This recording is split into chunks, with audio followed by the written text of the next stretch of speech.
Warning: this podcast features adult subject matter, adult language, and things not meant for children to hear. Viewer discretion is advised. You've been warned. Welcome back, ladies and gentlemen, to another edition of the I'm No Joe podcast.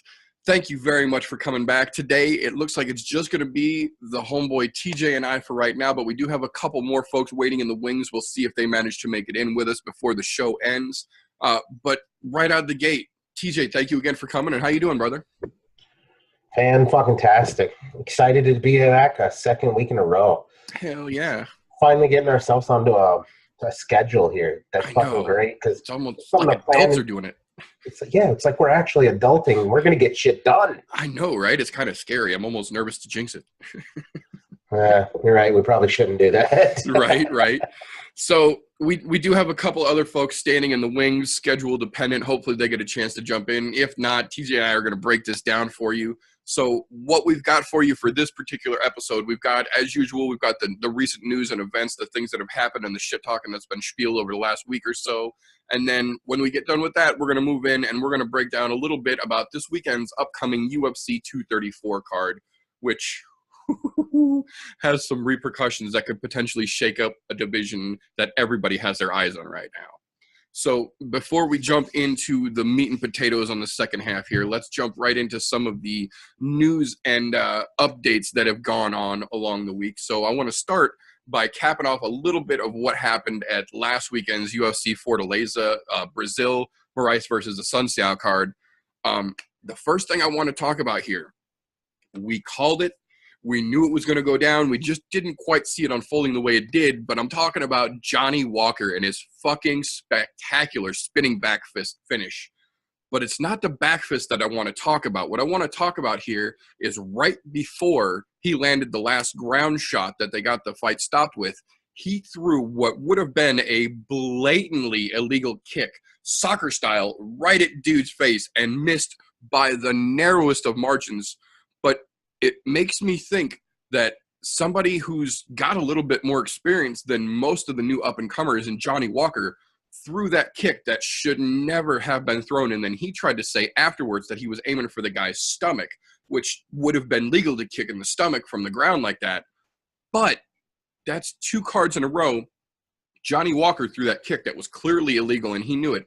And then previous to that, you had Greg Hardy throwing that stupid fucking knee that got him DQ'd, which any fighter who's been in the ring more than twice, and especially with the way that they break down the new rules for you in the back, should have known in both situations that those were illegal.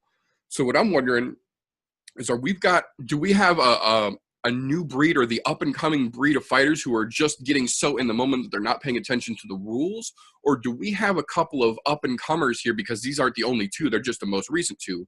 Do we have some up-and-comers now who are sort of disregarding the rules in an attempt to kind of get win by any means here? I think we covered this pretty well last week, and I think it could go one of two ways. One, there's a blatant disregard for the fucking rules, which very well could be. I mean, on the other side of it, I can also think rookie mistake, mainly because both of them are younger fighters. Absolutely. Younger in the sense of where they're at. Career. Yeah. Not necessarily age-wise, but the other portion of that is you say you're kicking for your fucking stomach. That stomach is a far cry from this right here or this right here. Mm-hmm. It's not so much up here. It's more so down there. That one, I think he was full of shit. I think that was a blatant disregard for the fucking rule itself. He knows the consequences, so I'm glad that he missed that kick. Absolutely. Because that's a fight ender. That is also a really, really bad negative on you as you go forward throughout your career, because then you get looked at as a dirty fighter. Yep. Don't be a dirty fighter. Look, I understand it, like the big one, the knees as somebody's coming up. Maybe they didn't have all their weight off of their hands for the new unified rules. That's understandable. I get it. You might not feel their weight shift right when they're coming up. I get it. Those ones, kind of acceptable. Not really still, because they're still illegal, but right. When it's a soccer-style kick, This isn't ONE FC. This isn't fucking Pride. You can't do that shit in the UFC. Yep. Fucking learn your rules. Train the rules. Train to the rules. Do you soccer kick your fucking sparring partner in gym? If you do, you shouldn't be in that fucking gym. They should have booted your ass a long time ago. I'm just saying. And most gyms, too. If you soccer kick a dude like that, not only are you going to get the shit beat out of you by the fucking residents, but then you're getting thrown out as well, and you're not welcome back. So, yeah, see, it's just not an acceptable practice. I get it if you say, oh, it was an accident. I understand accidents happen, but you don't do that shit purposely. It's just not a good look for you. And don't say it was an accident when it wasn't. And to be honest, in that one, I really don't think that one was an accident. I think that was I can't even call it a rookie mistake because it was way too close to the fucking head to be the stomach. Yeah, it was. And it sucks because, like I said last week, I'm a big fan of Johnny Walker's. I'm not really so much a fan of that Dana White Tuesday Night Contender Series just because of the people that he's given opportunities to that I don't feel should have been given opportunities. Johnny Walker, prior to this week, was one of those few exceptions that I could use as an example of, you know, that series is bringing up some legit talent and they're bringing up some you know, potentially big stars. And then Johnny goes and pulls some shit like this and then afterwards said that, you know, he was aiming for the stomach.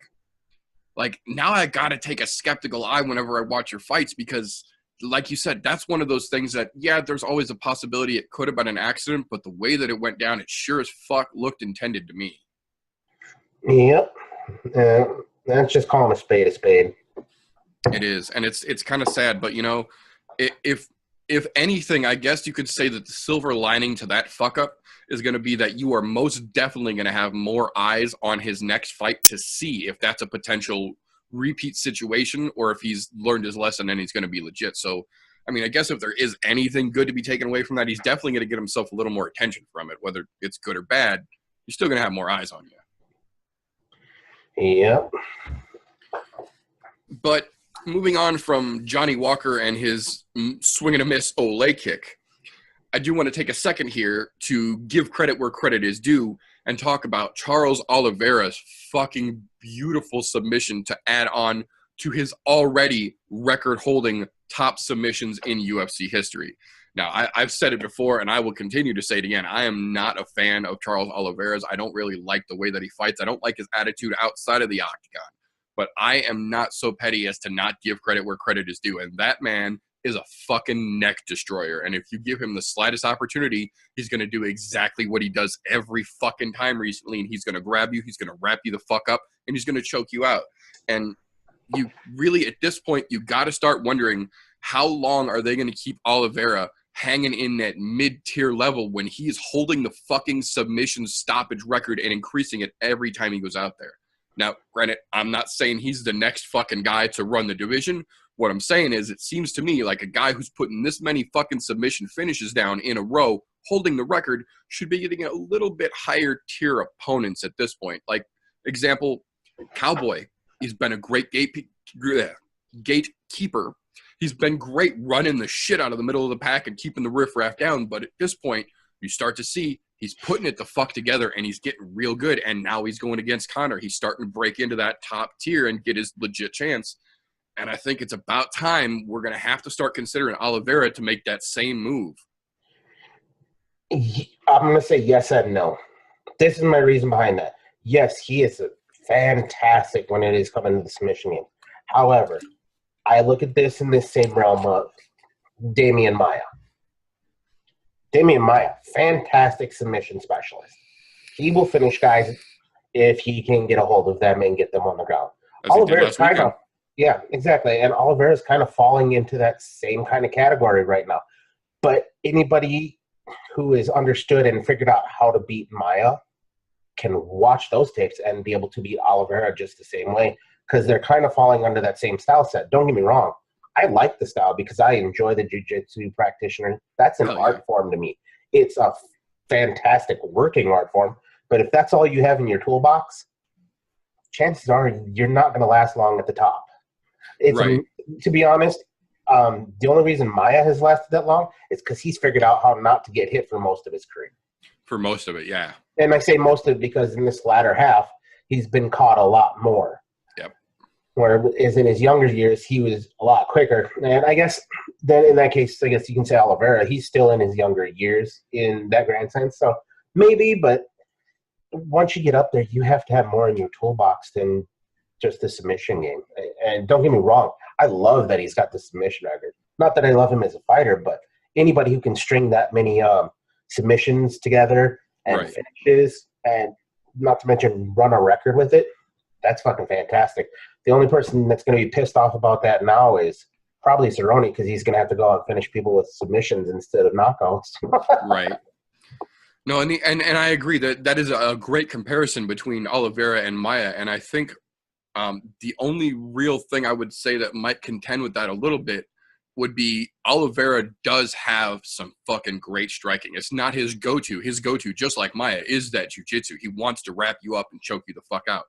But Oliveira does have a decent little bit of striking background, whereas we've seen, especially like in the fucking Woodley fight with Maia, if he can't wrap you up, he's going to spend the rest of the fight shooting single and double legs at you. And that's one of the reasons that Woodley fucked him up so bad, is that instead of just standing and even setting up some feints to try and hide the fact that the takedown is the shoot is coming, he literally was just going back after the leg, after the leg, after the leg. And Woodley was just pounding the shit out of him and pushing him away. And then you saw this last weekend where Damian Maia went up against Lyman Good, who everybody thought was going to be another Tyron Woodley match. He was going to punch Maia's fucking face off. And sure enough, Maia slipped him up, jumped on him, became the fucking backpack, and choked him the fuck out standing up. So both of them have amazing world-class jiu-jitsu. I think the difference here is that Oliveira does have a little bit more striking prowess, and I think that might carry him just a little further than Maia's been able to do with just the jiu-jitsu. You're right. He does have a little bit striking, but the way I look at his striking, it's just enough to know it's there. Right. Something he needs to, if he wants to progress to that next level. And don't get me wrong, he can make a run for the title if he gets the shot by submitting people. It can be done. I mean, look at Maia. He's been there. Yeah. But you don't win the title without that striking, because you're not hiding your takedowns as well. And if you're going to get up there where you're going to face somebody who is a world-class striker and has a mediocre jiu-jitsu game, guess what? You're not going to beat them, because they'll still feel comfortable even in a jiu-jitsu match with you, because they've got the hands. Yep. They've got options more than you do. That's it. That's all I'm saying. But no, he does have some striking. I'll give you that. So moving on from talking about Du Bronx and his record-increasing submission wins, I want to take a minute here, because this gentleman has already announced that one way or another, winning or losing, does not matter. He is done fighting as of 2019. He just hasn't announced yet. I had a feeling he might have been hanging him up last weekend, but he did not, and it might be a good thing that he did not. I am talking about Jose Aldo. Now, for a man who in his last couple of fights at 145 looked about as lackluster as a former champ could look, Aldo looked great in both of his fights at 155, and then came back down to 45 and specifically asked to keep it at a 3-round fight. And if you go back and you watch that fight, I don't understand why he did. I mean, I know that there's that potential for him to go 5 rounds and maybe run out of gas, but if you look at the way that he performed last weekend against Moicano, it was very reminiscent, in my opinion, of Max versus Bryan. The way that he absolutely dominated a fucking destroyer like Moicano effortlessly and wasn't getting too crazy. He did a little bit of chasing, which was a little scary for a minute there, but he was on point. He was moving good. He was striking good. He was being pretty fucking smart about his tactics. Aldo really looks good, and the problem with that is that he's already announced he's done at the end of this year regardless, and he only has 2 fights left on his contract. There is enough time for him to get both of those fights in this year. But it's one of those things where now you got to scratch your head, because we've seen Jose get just destroyed and look like a shell of his former self. And then last weekend, you see him look like he's the Jose Aldo of old, the king of Rio that everybody fucking loved, the dude that nobody could put a hand on. And now you know for a fact that he's hanging him up sometime in the next 10 months, one way or another. And you got to kind of wonder, like, is this him doing what we saw with the fucking brain fart? Not Benavidez, the gentleman who retired, who hung his gloves up. Shit, I got a brain fart. Fight 2 cards ago. Gentleman hung his gloves up. Wasn't Dennis Bermudez. Dennis Bermudez. That's who I was thinking of. Whew, brain fart. You got to wonder if this is a Dennis Bermudez situation where he knows it's coming to an end and he's just willing to go out there and fucking lay it all on the line, win, lose, or draw. He knows it's done, so why hold anything back at this point? He knows he's going to retire. He knows that. And I'm going to say knows. Even though he said it, people can change their mind, especially if you get on a fucking solid run. Right. All those last 2 fights, he's looked fucking fantastic. He looks like the Aldo of old from those last 2, where I want to see him make a run at a title shot again. Yeah. I want to see him fight a Max Holloway again, even though he's been destroyed by him twice. He would just have to work on his gas tank, of course, and be able to keep that fucking insane pace. Yep. No, the way he looked, and he's still young. He's what, 30? 35, I think? 35 or 36? 34, I think, or 35. But either way, he's fucking young still. And don't get me wrong, I can't say young when it comes to the fight game, but you're still in that middle age where it's not too late. It's not late to have that run at the title. I mean, there's other guys out there that are older than you that are still trying to make a run at it. I mean, in fact, we're going to talk about one of them tonight. Well, and 2 weeks ago, Romero is 42 and and had 2 shots in a row at the belt and gave Whittaker some trouble in both fights, realistically. Yeah, and so, I mean, it's all possible. I can't, if he wins the last 2 fights on his contract and he goes a 5-fight win streak, whether or not that last fight is going to be a title shot or not, I don't know. But as solid as he's looked these last 2, I wouldn't doubt if he wins one more good solid fight against a highly ranked opponent that they might give him a title shot. If that's the case, by all means go out on a title shot. And if you win, fucking retire, vacate the belt, call it a fucking day. Thank you, sir. May I have another? Absolutely. Go out like a fucking legend if that's the case. Because you know what? That would be a legend's way to go out. He's a legend in my eyes. Either way you cut it. But I just can't see if at the route he's going, I just can't see him retiring like this. Don't get me wrong. I'm going to be fucking highly stoked if he does, though. Right. Not because I won't miss seeing him fight, but because he's doing it at the right time on his clock. Right, and he's earned the right to do that. Yeah.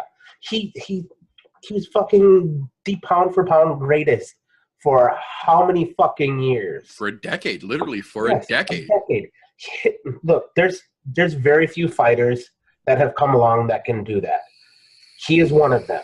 Anderson the Spider Silva, was it 17 fight win streak? 16 or 17 in a row. 17 in a row that he won. He held the title at middleweight for, what was it? 10 years, I think? Not quite. I think it was a little shy. He took it from Rich Franklin. But he held it for the better portion of a decade. Yeah. And still, look, there's only a few other fighters that I could think that could possibly reach that. One of them, John Jones. However, there is that little hiccup in the middle, which we know that you fucked up. Dude, I get it. But there's very few fighters that come along like that in your lifetime that you'll look at and go, you know what, that's the guy to fucking beat. It's kind of like, look at boxing even, for example. I hate to say this because I'm not a fan, but Mayweather. Fucking king of the ring, period. These guys fall all under that same category. When you retire, do it on your own accord, not because you're so fucking brain dead from getting beat up. So if he does retire, my fucking hat's off to him. I'll be bummed because I would love to see him keep fighting, but at the same time, I get it. You're doing it on your smarts, and you know what? He's going to have a fantastic career after the UFC too, I can guarantee, because he's going to go home to Brazil. Yep. He will have whatever gym he decides to open up, and he's going to train some fantastic fighters that come out of here. Mark my fucking words. I'm telling you right now today, when he goes and he starts training other fighters, you will see at least one world champion come out of that gym if he's training them. Oh, yeah. And now, one other thing I wanted to get your opinion on here. Nothing is beneficial. This is all pure speculation on my part. But seeing as how we've covered quite a bit in Aldo and then in the 145 division over the last couple months over the history of this show, what do you think about Aldo's potential next fight against Ortega? Because Moicano was the backup for both Ortega and Max. So Moicano is in that top 3, and he just beat the shit out of Moicano. So realistically, there's only 2 more people above him in the division, and nobody wants to see him go back and fight Max for a 3rd time this quick. I don't think that that fight is not a possibility. I think that could be a great potential final fight. But I think realistically, in my opinion anyways, from the way that division's been running, the way that he's been running, I think the match to make for him right now for his next fight is going to be versus Ortega. And I think that's got all kinds of weird potential in it. That does have some really good potential in it. Ortega went on a fucking tear up until he hit the wall, pound for pound king in my eyes right now, Max Holloway. Because you know what? I don't give a fuck what the ranking says. DC, you're not the pound for pound king. Not a fucking chance. Look, you're a great fighter. I'll give you that. I'm not your biggest fan. I'll tell you that much. But you've done wonderful things for the sport, and I greatly appreciate that. But you are not pound for pound. I don't care if you're a 2-division champ or not. 2-division champ doesn't mean you're the pound for pound king. You've had losses in there. Yep. Albeit, I'll give one of them was thrown out afterwards. Whatever. No contest, yeah. The no contest. But still, there's losses in there. But right now, I would say the best fighter out there is probably, and I'm saying all around pound for pound, I would say Max Holloway. Because he's destroying people who we think are going to give him trouble. Yep. He's had 1 loss since he's come into the division, and that was to Conor McGregor. Yeah, 7 years ago. That was at the start of Conor's tear. Yep. Too. So we have to put that in perspective. Look how far he's come. I'll lay fucking 10-1 odds. If Holloway fought fucking Conor right now, Conor would get destroyed. I love Conor. I love his brash fucking Irish attitude. Shit talk about your mother, your religion, everything. I love that shit. It's fucking great. Makes for great fucking fight lead up. It does get under some people's skin more than others and costs them $500,000 and a year's layoff. But, whatever. What do I know? What are you going to do? But anyhow, I'm just saying right now, Max would be that guy. But to see where I was going with this before I got off the Ortega Aldo train here and stopped on Max Holloway, it is what it is. Where I was going with that is I'm wondering how is Ortega going to bounce back from that loss? That's my question. Yes, the fight to make right now would be Aldo and Ortega. That would be what I would see going in the right direction. I don't know if we're going to ever see the same Ortega we saw before because Max did some major work to him. And it's not – don't get me wrong. He's going to heal up. He'll be fine. Right. But it's the mental aspect of how did I get worked so goddamn badly that they have to throw in the towel to save me from myself. Well, but at the same time, sorry to cut you off here, one of the main reasons that I'm suggesting that this could be a potential great fight is because the same exact thing happened to Aldo by Max twice in a row. That's where that famous quote, "The man's tired," that's where that came from, is when Aldo was getting it put the fuck on him by Max. So I think these guys both have that same mental acuity from those type of fights against him. Here's the kicker for this, though. Aldo has had a chance to go back, regain himself, get a couple fights under his belt. He's won a couple now. Ortega's coming off that loss. Yep. That's a whole different beast. Because, even when you saw Aldo come off of those fucking 2 losses to Holloway, he did not look good his next fight out. He looked fucking miserable. Now that he's regained his composure, got his shit back together and looking like the fucking Aldo of old, I don't know that Ortega would come into that fight with that same mindset of, yes, I'm going to rip your fucking neck off and put you to sleep like he did with so many other people. Yep. Namely because that loss, it wasn't just a loss. Look, everybody's going to get a loss. I get it. That was his first loss. It's a learning experience. Yep. You got your O taken away. It happens to every fighter. It's the fight game. That's what happens. But after a beating that bad, getting worked like you're a fucking sparring partner. Yep.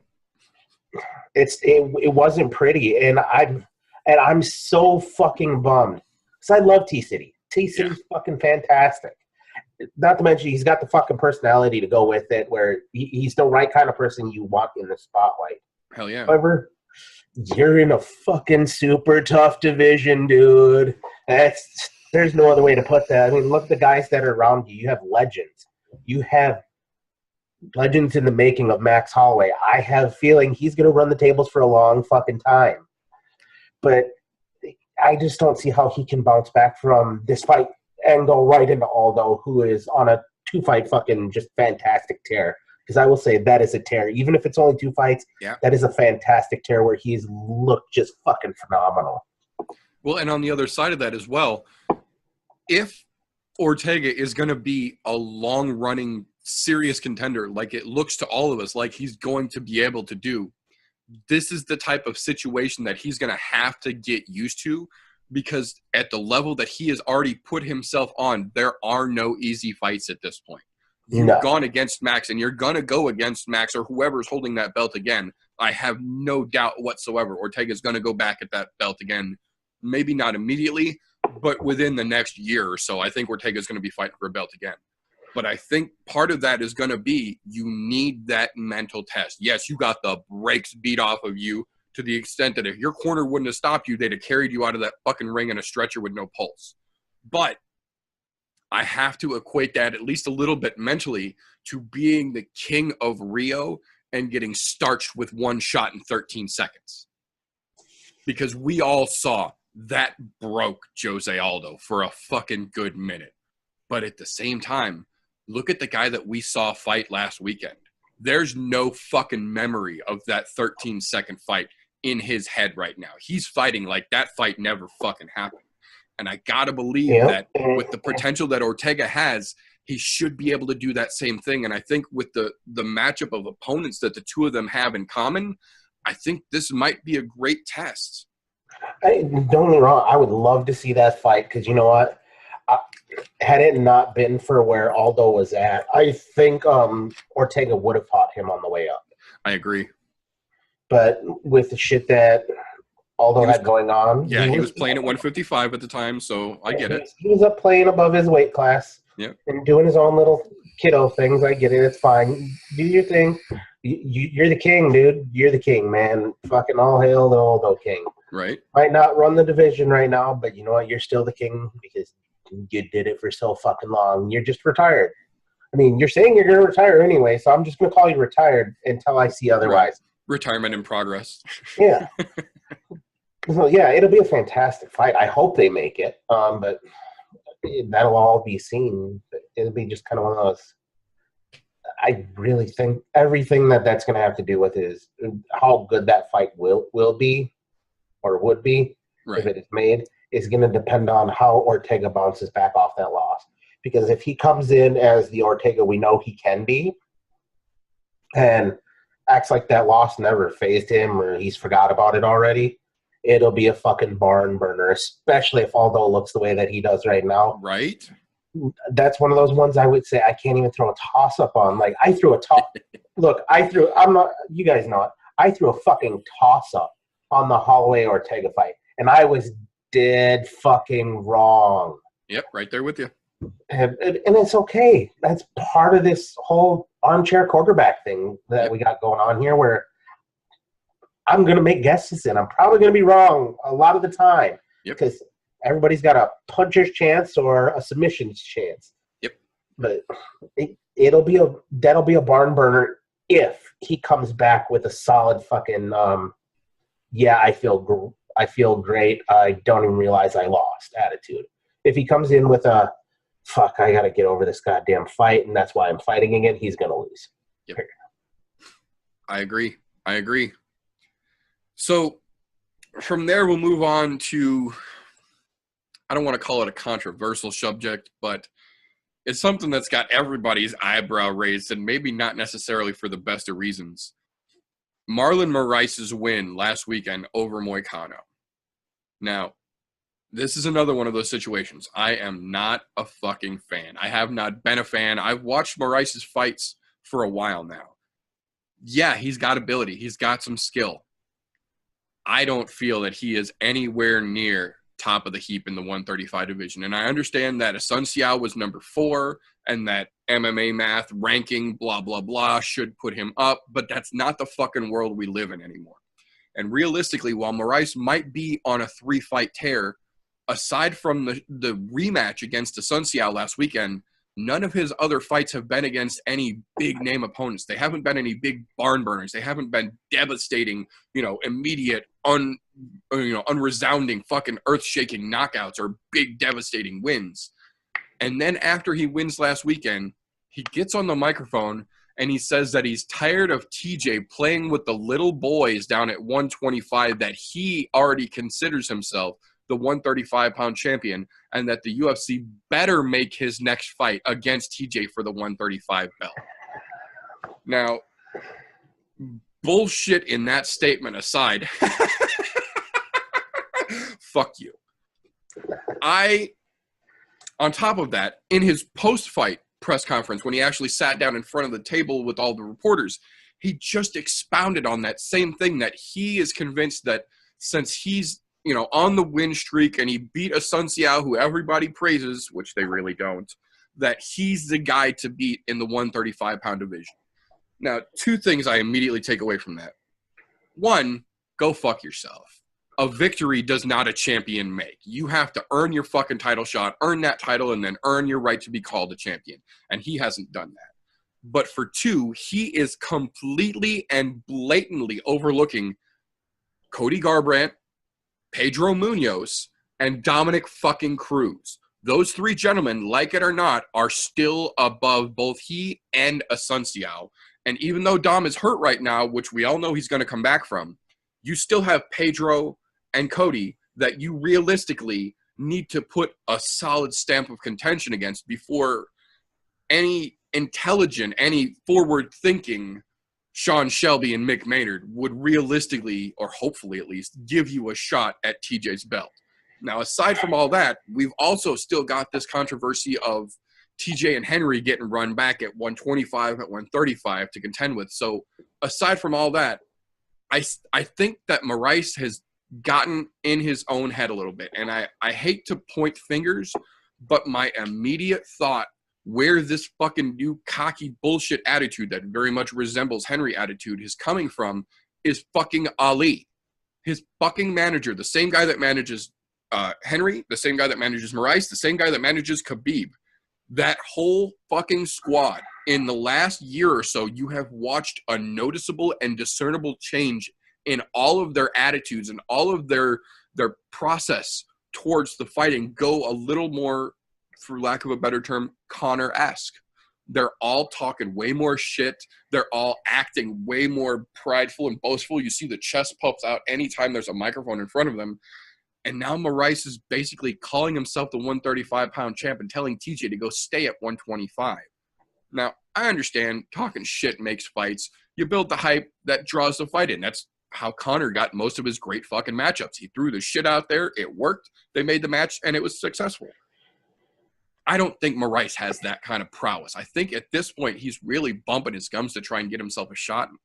I don't think he's ready for it. I don't think he's earned it. What do you think? No, he definitely has not. There's too many fish that are way above him, not to mention who are his last 3 fights other than Moraes? I'm just saying there was the only person he's fighting right now is himself. Yeah, I couldn't tell you off the top of my head who the last 3 fights were other than Moraes or Asunciao. Asunciao, yeah, but Moraes is, in my opinion, he's fighting himself. Don't get me wrong.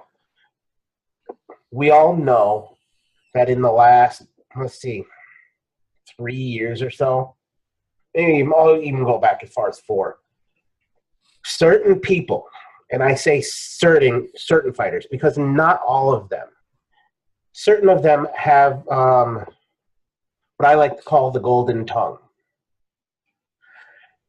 They know how to talk. They know how to push their agenda without having Sim Ali over here fucking whispering in their ear, telling them how to inflate themselves. Connor, I'm going to use him because he is the biggest prime example of this. He talked his way from fight to fight to fight to which fight he wanted. When he first came to the UFC, he didn't. And then he realized, I can run this shit. And he knew he could. And he didn't let his... I can't even say this because it doesn't work for him. He had an alligator mouth, but not a canary ass. Whereas somebody like Marias, look, dude, you got 3 people above you, your alligator mouth is going to overload your canary ass, and you're going to get your ass whipped. You're not getting a title shot. Not with the TJ Cejudo thing that's going on here, because we know they're going to run that back before either one of them defends the fucking belt again, which is bogus. But that's for a fucking different day. I don't even want to talk about that shit because it pisses me off. I agree. Because I think Cejudo needs to stay down where he's at. TJ needs to stay where he's at, defend the belt up there. And like you said, you've got fucking all above him. You've got fucking 3 fantastic fighters that are sitting there waiting for their shot.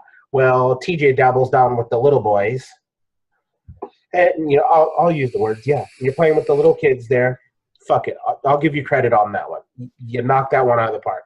Stay in your way. Stay in your zone. TJ, you've never fought down at that weight class before in your fucking life. At least not when it mattered. Right. So, I get it. You wanted to go down there, show your hot shit. Unfortunately, you got caught in a bad stoppage. I'll say that much. But other than that, he needs to go back defend up there. But he's got 3 other guys that he could defend against. However, 2 of them he's beaten. Right. One of them he's beaten twice. So I guess still, there's one of those 3 fighters that he could fight long before he fights Marias.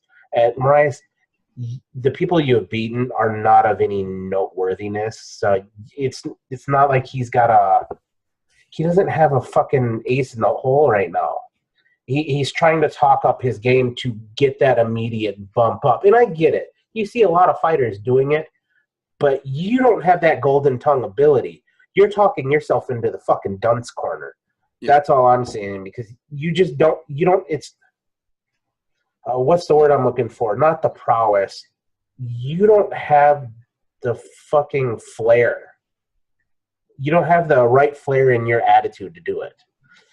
And if you do, you're going about it all wrong, because the way you're talking through it, you're calling out one person only. I get it. You want a shot at the title. Everybody wants a shot at the title. But do your own homework before you open your fucking mouth, because right now it sounds like you have diarrhea of the mouth and shit is just falling out. I get it. The title shot thing, that's what you keep going to, talking about TJ.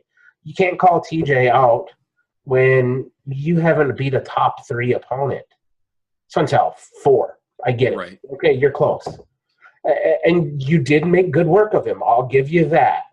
But at the same time, you need to beat a top 3 opponent. There's very few fighters you see that do not beat a top 3 opponent before they get a fucking title shot. Most of the time when that happens, it's because somebody has to step in because somebody else got hurt. Yep. Which is ironic, because one of the things that I was talking with a buddy of mine yesterday about is that it's not exactly the same situation, but it's close enough to give resemblance. Maurice pulling this bullshit after a win against someone who really didn't bump his standings and his value up in the rankings that much, and then immediately turn around and talking shit about the belt. He reminded me a little bit of 135-pound Colby Covington. Because as much as I don't like that fucking ass clown, he has got a legitimate and undeniable wrestling prowess background. The kid does have some skill. The problem is he is not nearly as skilled as he think he is, and he, to paraphrase here, very much lets his alligator his alligator mouth get his canary ass in a lot of trouble, which is one of the reasons you see that dipshit sitting on the sidelines with his Make America Great Again hat, not getting fucking fights. Still pumping his gums, not getting no fucking fights. So I'm immediately reminded of Marlon being like a tiny little with Colby right now. And, you know, this whole fucking playing with the little boys is his nerd bash. It doesn't work, man. Ask Colby. It doesn't fucking work. Like, don't go down that road. No. If you don't have the swagger to pull it off in the right business sense, you're not going to get there. I mean, if your manager's Ali, you obviously don't have the right fucking business sense anyways. Right. Yes, he's managing fucking champions right now, but on the same side of that, yeah, exactly, champions. I'm just saying, for that, you don't have the fucking swagger necessary to talk like that and think you're going to get what you want. It's not your cup of tea. Fucking move on to coffee. Right. Okay, so fuck Marlon. We'll move on to our next subject here, which has got all sorts of unpackable goodies in it. The next thing I want to talk about is the one, the only, the GOAT himself. He is now a free agent. We are talking about the one and only Artem fucking Lobov. So Artem came on to Ariel Helwani's MMA show this week and gave a pretty in-depth, at-length interview, talked about a whole lot of things. So Artem's plan for the future. I'm not saying it's right. I'm not saying it's going to happen. What I'm saying is that Artem's plan for the future as of right now is he does not want one contract. He does not want to go to Bellator or to ONE or to Rizin. Artem wants 3 contracts. He wants an MMA contract, which he said he's already in talks with both ONE FC and Bellator, and I believe it because it would make a great pickup for either one. He also wants a kickboxing contract because he does have a kickboxing background as well. He's talked about 2 potential upcoming kickboxing fights. He doesn't necessarily want to sign with a promotion, but he wants to take some kickboxing matches. Very Conor-esque, but, you know, I respect it. You want to go after it, go after it. But the third thing that he wants, following suit from his mentor, he wants a boxing contract. And he is specifically calling out Paulie Maldonado. There's a difference between Conor boxing Paulie and putting him fucking down in training in the videos that we've seen, and Artem fighting Paulie Maldonado. Because while Conor and Artem may have similar styles to a degree, the levels that they're on are so unequivocal it's not even funny. That laughable bullshit aside, the one thing that I will say that Artem talked about that I will abso-fucking-lutely give him props for and say that I 100% agree should happen legally when it's allowed to, is that Artem's main concern right now is getting his fight with Zubair back on, because that was the original fight that he was going to have a month ago or whatever it was before the whole shit with Khabib happened. It was originally something that they'd been trying to put together for 2 years. These guys don't like each other that much. And then with all the shit going on, Zubair's gone. He's not in the UFC anymore, so that's not an option. And he said that that was actually part of the motivation that he used when he told the UFC that he wanted to be released. And now there's talks about the 2 of them potentially fighting in Chechnya in early August, or early September, rather, late August.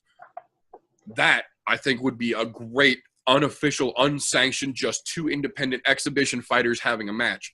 But the thing that I have to give him the fucking credit for is that Artem made a point to say that when this fight happens, because he's going to make this fight happen no matter how long it takes, when this fight happens, he is already committed. He is donating 100% of his purse to children's charity. He's not going to keep a penny. He is strictly taking this fight for honor, and to prove it, he's going to give away every penny he makes from it. Now, whether you like Artem or not, you cannot fucking deny that is a man who is trying to show that he is not just here for money, that he is here for honor and the prestige of fighting. And whether you like him or not, that's something you got to tip your fucking hat to. Fucking A right. You know what? And you're giving it to a worthy cause, which is even better. I mean, if you're going to give it away to a children's charity of any sort, that's just making the world a better place. I don't care who you are. And you know what? If it comes from MMA or an unsanctioned fight between you and fucking Joe Blow, it doesn't matter. That's fucking fantastic. I don't care what promotion picks it up. Right. I will find a way to watch it just because I will stand behind anybody who's going to do that. Absolutely. Like them or not, it doesn't matter. And it's kind of funny because Artem might not have the greatest record. I think he's 13-15-1 at this point as an overall professional. But at the same time, when you look at Artem's wins, Artem has fucking skill as a fighter. He may not be the most consistent. He may not be the most well-rounded, but Artem has fucking skill. And anybody who has enough skill to make a run in the UFC like that, to be a professional fighter for as long as you are, to openly come out right away and say, I want this fight and I don't want it for the money. I'm going to donate all my fucking money to kids' charity. That's how much I want this fight. I'm inclined to give that guy a tip of the fucking hat and say that this is something that maybe we as a professional industry need to start looking towards here, because this guy is showing you chops that almost no other fighter has ever done. I know that some fighters have taken some of their winnings and given to charity. Some fighters have done promotions for charity, and now Khabib's going to do the anti-bullying PSA bullshit. But this, I think, is on a different level. And actually, there's a retort for that. Khabib was just on Russian TV and said he is not going to do the bullying. He's just going to serve the suspension. Ooh. Yeah, Interesting. I was perusing the YouTube earlier and just ran across it. I was like, huh. So basically, he's like, well, screw them. And he said, he basically said, screw the Nevada State Athletic Commission and their allowing Nevada as a whole for allowing drugs and prostitution and all these other unholy things. Get the fuck out of here with your overly righteous self. You can go fuck up rope. In fact, I wish they would have permanently banned you from the fucking sport. But, that's just me. Well, and then that also brings up another interesting topic here, because Khabib had actually mentioned previously that he was considering, if they gave him a short suspension, that he was actually considering riding out an additional time period after his suspension so that him and his entire team would be eligible to fight at the same time. And he was willing to accept longer time on the bench so that his team, who got suspended as a whole, will come back as a whole. Which, look, I get it, you're loyal to your guys, but that's fucking stupid. You're the fucking champion, and you're the one who's been saying if you don't defend your belt, you don't deserve to be called the champion. And now you're going to voluntarily take a year instead of a 6-month suspension because you don't want to do a fucking commercial over something that you put yourself into the situation for? Exactly. Vacate that belt and give it to Tony Ferguson. Exactly. And I think if that's what he's actually going to do, that could set up a couple interesting potential fights here, because there's no question. Dana has said it. All the fucking pros have said it. We have said it. Tony is the fucking guy that gets the shot at Khabib next, come hell or high water. Now, the interesting thing that's going to make, though, is that now you've got Cowboy versus Conor in that mix, and Conor is still number 3. But aside from that, you've got Al Iaquinta fighting for a fucking shot at the belt now. And if you deny Al Iaquinta, you don't deserve to be a fucking fight fan, because that man, of anyone in that goddamn division, has earned his fucking shot at that belt. And I'm not even talking about the fucking one-day notice fight he put up against Khabib before. I'm talking strictly on the work that he put in against Kevin Lee on top of that fucking Khabib fight. He has shown that he can take anyone in that fucking division that stands in front of him and give him a hell of a fucking workout. And it makes me immediately think that there's something going to be going in the mix here, because if he's officially going to take that longer suspension, Dana said if he's gone for any longer than 6 months, we're taking his fucking belt, because he can't hold up the vision that he was complaining about being held up before he took the fucking belt. I'm just saying, you know what? Maybe that interim title thing, Al Iaquinta, Tony Ferguson. I would fucking love it. I would 100%. And you know what would even be better? To make that card Al versus Tony for the interim, with Conor and fucking Cowboy as the co-main, just the same way they're doing with the same 185 division for this weekend. Yeah, you know the only problem I would have with the Tony Ferguson Al Iaquinta fight, I wouldn't know who to fucking root for, because I love them both. I'm telling you, man. I would cry one way and then I would be joyful at the other. Yeah. Because to be honest, I would love to see Al get a full fucking training camp for Khabib, because I'm pretty sure right now the two people I can guarantee that will beat Khabib would be Al Iaquinta with a full training camp and Tony Ferguson. Tony Ferguson don't even need a full training camp either. Yeah, no shit. He's just way more well-rounded, and I don't think he would get wrestle-fucked like Connor did. No, he'll spend a week up in Big Bear kicking trees, and then he'll be good to go. Even Al didn't get wrestle-fucked like Connor did. Yep. Nowhere near as bad. I mean, yeah, he got wrestle-fucked a little bit, but... Well, and I think part of that has to do with the fact that Connor's been, for the most part, the majority of his career has been a striking career. Yes, he's got some grappling and he's got some submission abilities, but when you look on the other side of that table, Tony is a fucking 10th planet wizard. He's got great striking, and he is a fucking wrestling and jiu-jitsu protege.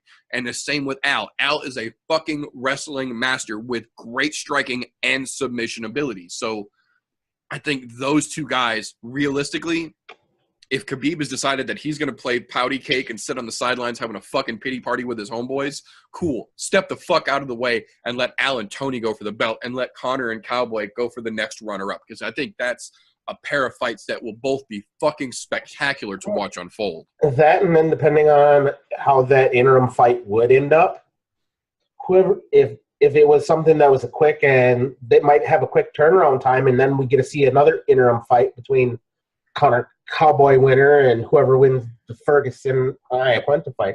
And I think that would be the way to go to make that. Although the UFC does do some shiesty shit where they might go, you know what? Because it's Connor, we're going to make this the interim fight between Connor and Cowboy, and then that person's going to fight Khabib when he comes back. And that's because of the Connor name. And because, look, their numbers, this is what matters to them. It's the fucking scratch.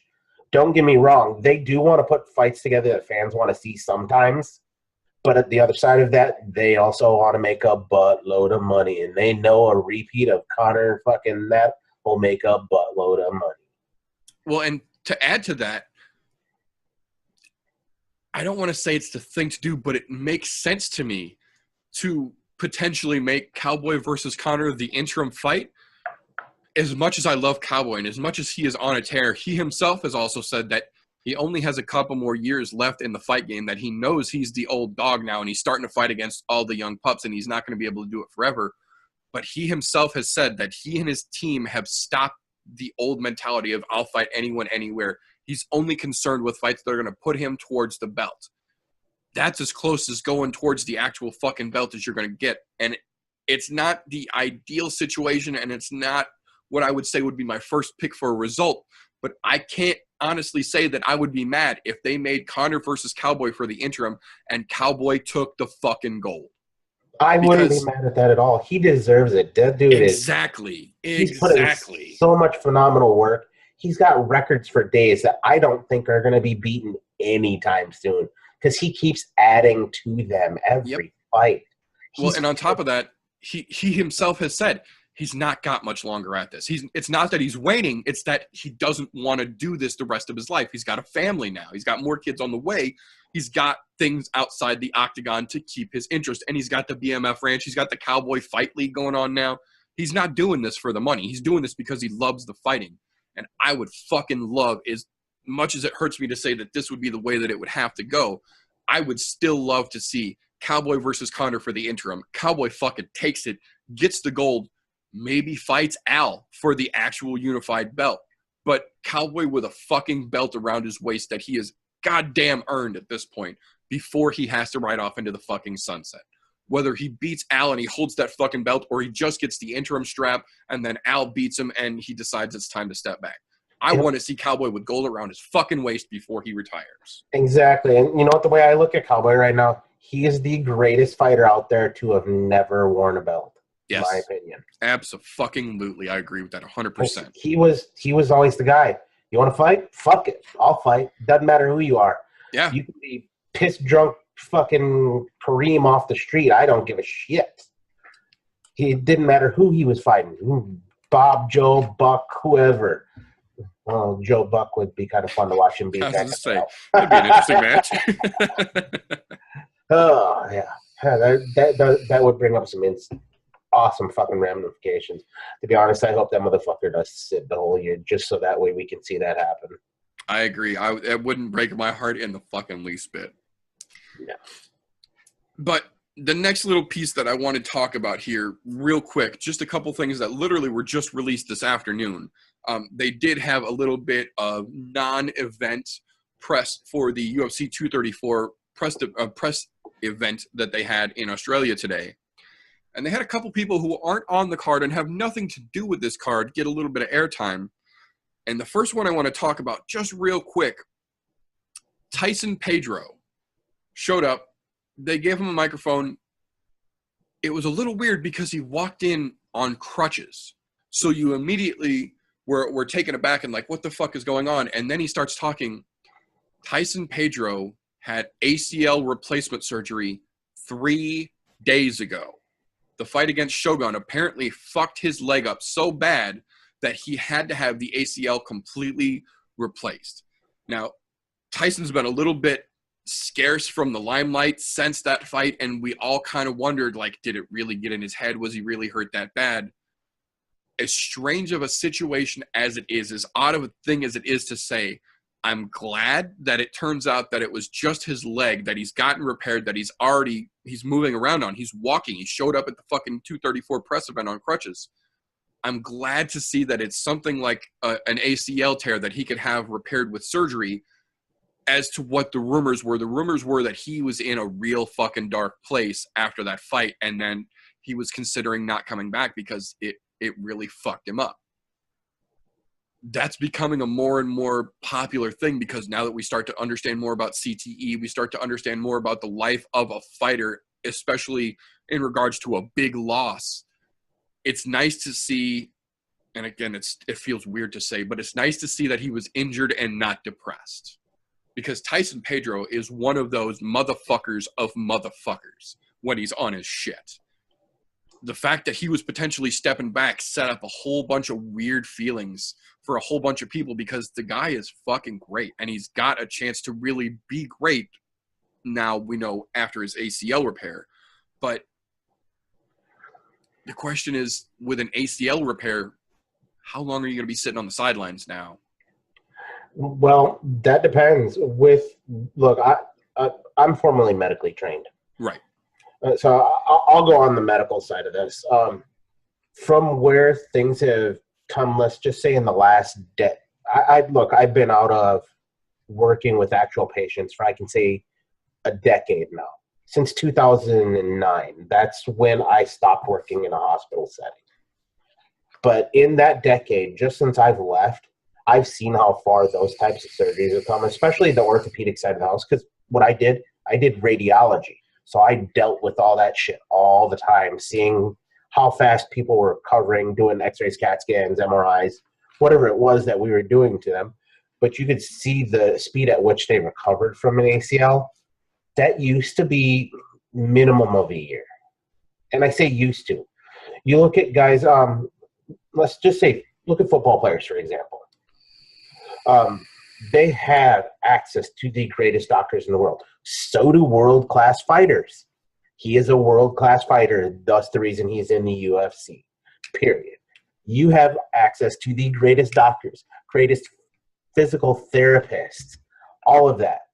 To be honest, I can see him being back within 9 months. That depends on the extent of the injury, of course. Right. I mean, and how the surgery went. But if you're up and moving within 3 days and at press conferences for that to top it off, right, you're going to be on a speedy recovery train. I have a feeling that he won't be out as long as we think he is. It might take him a year to actually get another fight, but that's only because he's going to have to train after he comes out, rebuild the strength in that leg. Right. But a lot of that strength rebuilding will come from the physical therapy itself, because knowing that he's a world-class athlete already, he's going to be able to push it a lot harder than you or I, because I blow an ACL. Well, guaranteed it's going to take me a while because I'm fat and out of shape right now. And although round is a shape, not the kind of shape you want to be in to rehab a knee. True. Very true. He just had this happen when he was in the peak fighting shape. So he didn't lose a lot since that, so he's going to recover a lot more quickly. Not to mention, They're going to have him on whatever supplements to help him recoup and recover quickly. Now, of course, he has to make sure that all of those are okay with USADA and all that other shit. Well, and I think because he's injured right now and he's technically out of competition, I think if the doctors were to give him like a small steroid dose to help him regain the connection in that leg and help rebuild muscle, I think he would be allowed to take that so long as it's doctor prescribed. It's only the short round, and then it's out of his system before he comes back to in competition or potentially competitive state. Here's the thing with steroids. They're looking at ones that cause increased testosterone. Right, Not the all anabolics. not all steroids that they use for helping healing are anabolic.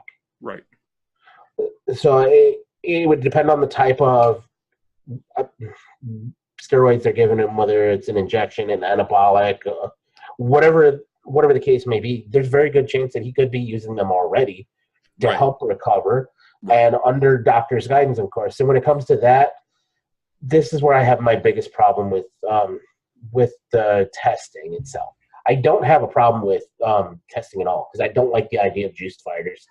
You're hurting yourself because it's going to cause you problems in the long run, but also you're more apt to hurt somebody else because you're juiced up. Yep. However, there's a caveat to this. If you are under doctor-prescribed steroids, I think that should be something that is just wiped because it's not you looking for an edge. But it should be only considered in cases of injuries. Like this, for example. The other one that stands out so fucking highly in my mind, Anderson Silva, when his leg was broken in the Chris Broken's Weidman a nice fight. way to put broken's a nice way to put that. Yeah, when it was just fucking wrecked. There was look, I've seen quite a few gnarly injuries. Even that one made me flinch. I mean, yeah, that was brutal, man. That's still to this day. It just gave me the heebie-jeebies thinking about I watched that live, so just thinking about it again gave me the heebie-jeebies watching that. Yeah, and it's crazy. Even on a pay-per-view, that's one of the only times you've ever seen them cut away from a fucking fighter. Yeah. But here's what happened as he's rehabbing and under doctor's orders and all that. They have him on a steroid. He pisses hot because of the steroid they had him on to help him rehab and get his shit back together. Fucking banned for a year. Now, the second time, though, was on him. Yes, I was going to say that happened again, but the second time was him doing it recreationally, not the doctor situation from. Yeah, and that one I don't condone. The first one, yeah, I'm perfectly all right with the doctors helping you out. Absolutely. Those ones should be just overlooked. Make sure that your testosterone levels that they're looking for, and making sure that wherever there should be like this median range when you're on a doctor's order, because they can tell. The doctor is going to be able to tell them exactly how big of a dose you got. Yep, they should be able to track it. They should be able to track it. And as long as they can do that and you're within an acceptable limit, I think those ones should be overlooked. So that way fighters can get back and go back to what they do. I can agree with that. And I'm perfectly all right with that. However, you saw it in them, they don't see it that way. They don't give a fuck because they want you 100% clean. Don't get me wrong, it's going to ruin a lot of fights. Even Daddy Dana said that the other day during the 235 press conference that they were having. Yeah. 235 press conference they were having. He said it does ruin a lot of fights. But at the same time, it's safer for the fighters. So I get it on that aspect. But when it comes to the medicals like this with the blown ACL, I say let him have his cake and eat it too, so that way he can get back to fighting. That's all I'm saying. I agree. And the other thing, there's so much to unpack from this crazy fucking broad. The other person that they gave a microphone to at the press event today who had all sorts of things to say about everyone except herself, the former strawweight queen, Joanna Jędrzejczyk. Now, I'm Polish. So when she started coming up in the fucking UFC ranks, not only was I excited to see a great female fighter being fucking dominant, I was even that much more excited that it was a fucking Polish gal who was kicking ass and taking names like it was no fucking tomorrow for her. But that's a big asterisk. But since her tear initially, she has not only had her ass beat several times by women in multiple divisions. She is noticeably, as far as the fighting is concerned, a shell of what she used to be. When she was the Boogie Woman, she was fucking terrifying. She was all aggressive, but she was smart. She would come in, she would cut angles, she would cut you off. She was intelligent about the way that she fought. And ever since the first time that Rose put her ass down and she tapped to fucking strikes, she has not been the same fighter. And then following that, Rose beat her ass again to secure that. And then Valentina beat her ass at 125, where she said she would be more comfortable and more like herself. So then she comes out this afternoon and she's talking shit about Rose taking time off because Rose had some mental health issues that she's been very open about after the whole Conor situation. She's talking shit about Rose not coming into the octagon for a couple of months. She thinks that she's going to come back to 125 now and just walk up and take the belt away from Rose. She said she's going back to 125 and she's taking her belt back from Rose. For one, Rose has already got a fucking fight against Andrade. You're not even in the fucking title contention anymore. For two, how are you going to talk about how Rose took too much time off when that was preceded by her talking about how she spent the last 4 months in Mexico doing lucha libre wrestling and shooting a Netflix movie, and that she's taking more time off. They offered her a fight in March and she told them no, she doesn't want to fight again until September because now she's taking a second vacation back in Poland for the next couple months. So it seems a little ironic to me that you're not in title contention anymore, but you're still talking like you are, which is what lost her a lot of fans initially after that Rose fight. And then you're going to criticize Rose for doing the exact same thing that you're doing, but she's doing it for legitimate mental health, medical reasons. You're doing it because you want a little fucking vacation. It seems kind of like Joanna's getting a little bit salty here. Do you think? Oh, I'm going to be the devil's advocate here. Because there's two ways I look at this. I'll give you both. Because one, Rose, get the help you need. I'm all about that. You know what? If you have a problem, get it taken care of. Absolutely. See whatever doctor, shrink, psychologist, whatever you need. Talk to somebody. Fucking go to group therapy. I don't give a fuck. Get it taken care of. However, Joanna, you were a fantastic champion until you got the break speed off of you. Not once, but twice. Once you tapped the strikes, no champ ever has tapped to strikes until you. Not okay. Yep. Ever. You're a fighter. You fight. If you're getting your ass whipped, you take it like a fucking adult on the chin and you wait for the ref to stop it. You don't fucking tap out. Now that I'm done with that, because that part does make me angry, the second time you didn't tap out, you let the ref stop it, did the big girl thing, you had your big girl panties on, and I'm proud of you for that. Yep. Sorry you did get beat, because don't get me wrong, I loved having you as the champ. I really did. You were tearing through, and you did scare people. Hell yeah. However, you are no longer the boogeyman. People have gotten in your head in more than one weight class. Hey, you just got your shit kicked in again. I'm just saying. It's not a good look, and then you're worried about the time off aspect. I get it. When you were defending a lot because you weren't getting hurt. Yep. You weren't having any health problems. Now, with that being said, everybody needs their medicals. I get it. This is the fight business. Your feelings are going to get hurt.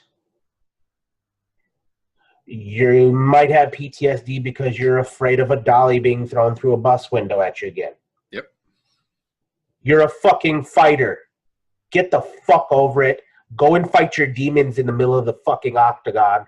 And then on your days off from training that you do have, those are the days you should be getting psychological help.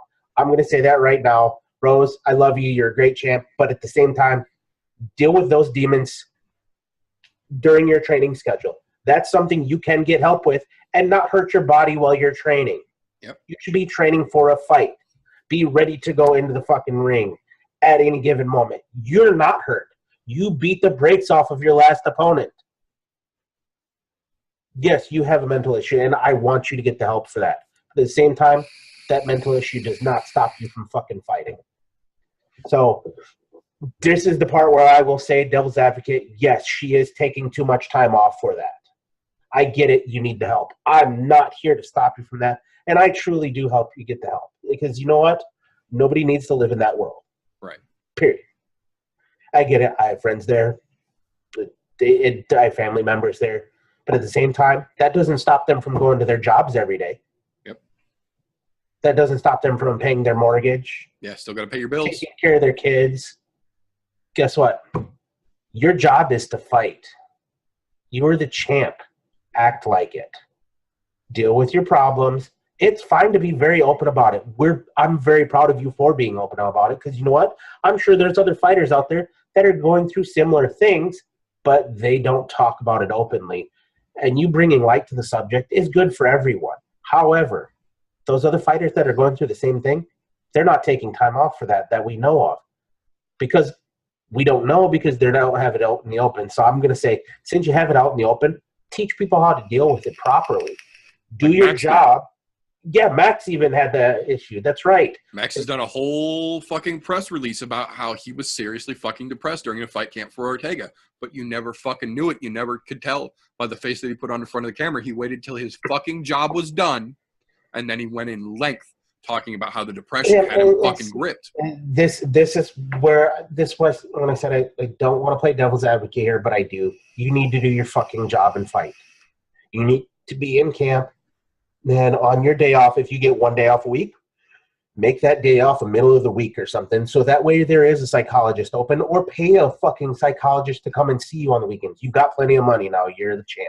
Right. I know how that shit works. You have endorsements, all those other wonderful things that can get you the treatments you need. Here's where I feel like if I'm abrasive to somebody, I don't give a fuck. Because you know what? I know there's other people that are probably going to watch this that have their own demons and think that I'm being... I'm rough and abrasive, I don't give shit. No, I do care about that stuff. People need treatment for those types of things because you know what? That's how things like suicide and things like that pop up. We don't need that happen. But at the same time, it doesn't stop you from doing your fucking job. It doesn't stop you from getting in there and punching the bag. It doesn't stop you from getting in there, training your jiu-jitsu, your wrestling. Mental health will not stop any of those things. And I get it. Mental health is a very big issue and makes a huge difference in the way that you might train or do this or that. But you've been dealing with this openly, and yet you've still gone in and wrecked the most fearsome strawweight fighter there was. Not once, but twice. You shouldn't need the time off because you've done it before. You can do it again. That's all I'm saying. Just do your fucking job. Deal with your problems. Please let us know how it's going because we would all like to know, make sure you're all right. Right. Fuck, if you see this and you want to talk to me directly, feel free to fucking call. I'll be your shoulder to cry on or just to fucking bitch at me because I'm a dickhead. But please do so because you know what? I do care about your mental health because you know what? Once you're perfectly back in balance and check there, guess what? You're going to be an even better fighter. But we know you've been dealing with it. You're already phenomenal. Just go back to work. That's all I'm saying. You've got this in the bag. Come on, sister. Do your thing. Rose, I have nothing but love for you, but please just get in there and fucking do work. I agree. So there was one other thing that Ioana said this afternoon that I do want to talk about real quick. And it struck me as a little bit odd. To paraphrase, what she said was she doesn't agree with someone like Israel Adesanya fighting someone like Anderson Silva because she feels like it's a new fighter taking advantage of a legendary older fighter who's on his way out.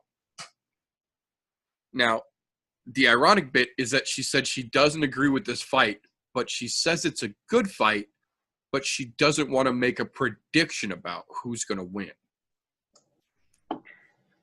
That's a little weird to me, don't you think? Look, I get it. She thinks he's the gatekeeper. But for Adesanya, he's not the gatekeeper. Adesanya is ranked above Anderson Silva. Right now, Adesanya is the gatekeeper for Anderson Silva. He still wants to make a legitimate run at the title. Watch any of his interviews that he does. Not to mention, he's probably one of the nicest fucking guys out there. Yeah, he really is. He's a family man, which is fantastic. But he wants to make a legitimate run at it again. That's his one goal. If it means you have to go through the new hotness to get there, so be it. Don't get me wrong. I know Anderson right now is not the Anderson of old. Since the leg incident, he has not been the same. He's had some good fights, though. He really has. Although he's had some fucking ones where I'm going, maybe you should call her quits. Right. But on the other side of that, he still got it. But for her to say something stupid like that, what the fuck are you going to do, Joanna, when you get to that point in your career and you have to fight that young up-and-comer? Because don't get me wrong, you're a legend in your own right already. That's what I was going to say. She's almost to that point with the career that she's had. Fight-wise, she's almost up there on par with the level of an Anderson Silva. So she almost is in that same boat. I really think she is, because she had the fucking longest tear in strawweight history and tore off some of the baddest bitches out there. Hell yeah. Shoot them up and spit them out. Is she the baddest female fighter right now? Fuck no. But and can't even say it's fucking Rose. It's not Rose. It's Amanda fucking Nunes. Yeah. But that's besides the point. I'm saying she's a legend in her own right for what she's done in the strawweight division as a champ, how she ran through women, and to make a statement like that, that's basically writing your own fucking death sentence later in your career, because you're trying to do the same thing to somebody else. In this case, mind your fucking business, make a prediction. My prediction is Adesanya is going to run his ass ragged. As much as I don't want to see that, because I love Anderson Silva, but I know what's going to happen. I'll make the call. And we'll talk about that later, because I'll give you some more insight. But nonetheless, don't be a fucking retard. Don't say shit like that. We all know he's not who he used to be. That's not fucking – that's a straight black and white matter there. There's no gray area at all. We know. But he still has the heart and will to fight. He's not one of those guys that's just fighting to get a paycheck at the end of his career. Right. He knows what he wants to do. So I'm just saying, don't fucking poke the lion, because you'll get mauled. I agree. I agree profusely. And I think, I don't want to say I know that it is, but it sure as fuck seems like it is. From somebody who does a good bit of trolling themselves, it seems to me like Joanna is almost stirring the pot intentionally so that people are going to have to come back and ask her about her thoughts about this shit again next week after this weekend's fight is up. But that aside, that'll bring us to the meat and potatoes of this particular episode here. This weekend's upcoming Melbourne event, UFC 234, Whittaker versus Gastelum. So we're going to start right at the very tip top of the fucking card. The first thing I want to talk about here real quick, the opening fight on the early prelims. Lando Groovy Venata versus Marcos Rosa Mariano. Now, Lando Venata is not, in any stretch of the imagination, a high-profile guy right now. He's not the worst, but he's not even quite to that middle-of-the-pack mentality status, as far as I can tell right now. He's not terrible, but he's had a rough go trying to get some steam behind him. Here he is this weekend opening the card against a nobody. It's another one of those situations where the guy he's fighting still has the "you haven't unlocked this character" profile picture on the fucking UFC website yet. So It's not like he's doing anything that's really going to jumpstart his fucking career, give him a fucking highlight reel thing. The thing that this fight to me says is that it's Lando Venata trying to get his feet squarely underneath him and build some fucking momentum. The problem is Venata, like a lot of the guys we've talked about the last couple episodes, just has a hard fucking time being consistent. He's hot one time, he's cold the next. He's a fucking killer one time, and the next time he comes in and he looks like he just woke up 5 minutes before they put his fucking gloves on him. So do you think that this is going to be the fight that Venata needs to finally get some fucking momentum behind him? Or do you think that this one is going to be just another one of those where we're all sitting there with our fucking hands up in the air and our head sideways wondering what the fuck happened to the guy who's been talking shit for the last couple of weeks saying he's ready to fucking get at it? Look, I'll say it this way. I don't see this as a steam-building fight. Look, no offense to Marcus Mariano, but when you still have not unlocked player content on the UFC's website, shit's not looking good for you right now. Now, go ahead and beat Lando Venata. We'll have your picture on there one day, I'm sure. Right. And you know what? Even if you lose, you might get your picture on there one day because you're still that young into the UFC. Shit happens. We understand the roster for the UFC is fucking massive. Way more massive than most of us realize because they've got a stable of a huge amount of fighters. So, of course, we're going to see quite a few of these who we haven't unlocked that character yet. Yeah. But for Lando, I can't even talk about Marcos. This is strictly about Lando for this. It's not a steam-building fight. For him, I think this is getting his feet set again because, like you say, he's hot and cold. It's like flipping to the cold side of the pillow sometimes with him. You don't know what you're going to get, or you're not going to know was he already in this hot spot or not. Right. For him, I think this is a fight where he needs to win and win decisively, not to build steam, but to build his confidence and get his feet squarely planted under him so he can start to build steam. Because with the hot and cold that he's having there, if he fucking loses this fight for some odd reason, I really, in all actuality, I could see the UFC cutting him. Yeah, absolutely. And I'm very much in that same boat. And that's one of the things that I was actually just going to mention, that it's not that I don't like Lando. I have nothing against him. I think he's a decent fighter. He's got a decent personality outside the octagon when you put a fucking camera on him. The problem is the dude's been so fucking inconsistent. Start, stop, hot, cold. I want to give him the benefit of the doubt, and I want to say that he takes this fight and he starts to get his steam underneath him. But with the track record that we've seen from Venata lately, it's weird because this is only Mariano's 10th professional fight. But I think in this situation with the Venata that we've been seeing lately, at least, I can't help but feel like this might be Mariano's chance to get his name out there a little bit. And not that Venata is a big name to win, but being literally so fucking fresh of a fighter that you don't have a profile picture on the website yet against a guy who, isn't a world breaker, but people know who the fuck Lando Venata is. I think if Mariano can put this together, I think he's going to be able to take it. I think he's going to get his picture unlocked finally on the UFC website after this weekend. And only time's going to tell with that one. I mean, was the last fight 226, right? Yep. Yeah, he's been out for a minute. And he lost that fight via decision. So I'm just saying, you got a ways to go, dude. You need to get something to plant your fucking feet and get back where you want to be in a solid standing position. That's all I'm going to say. Not a steam building position because it's not steam at this point. Right. The water's not even boiling yet. Yeah.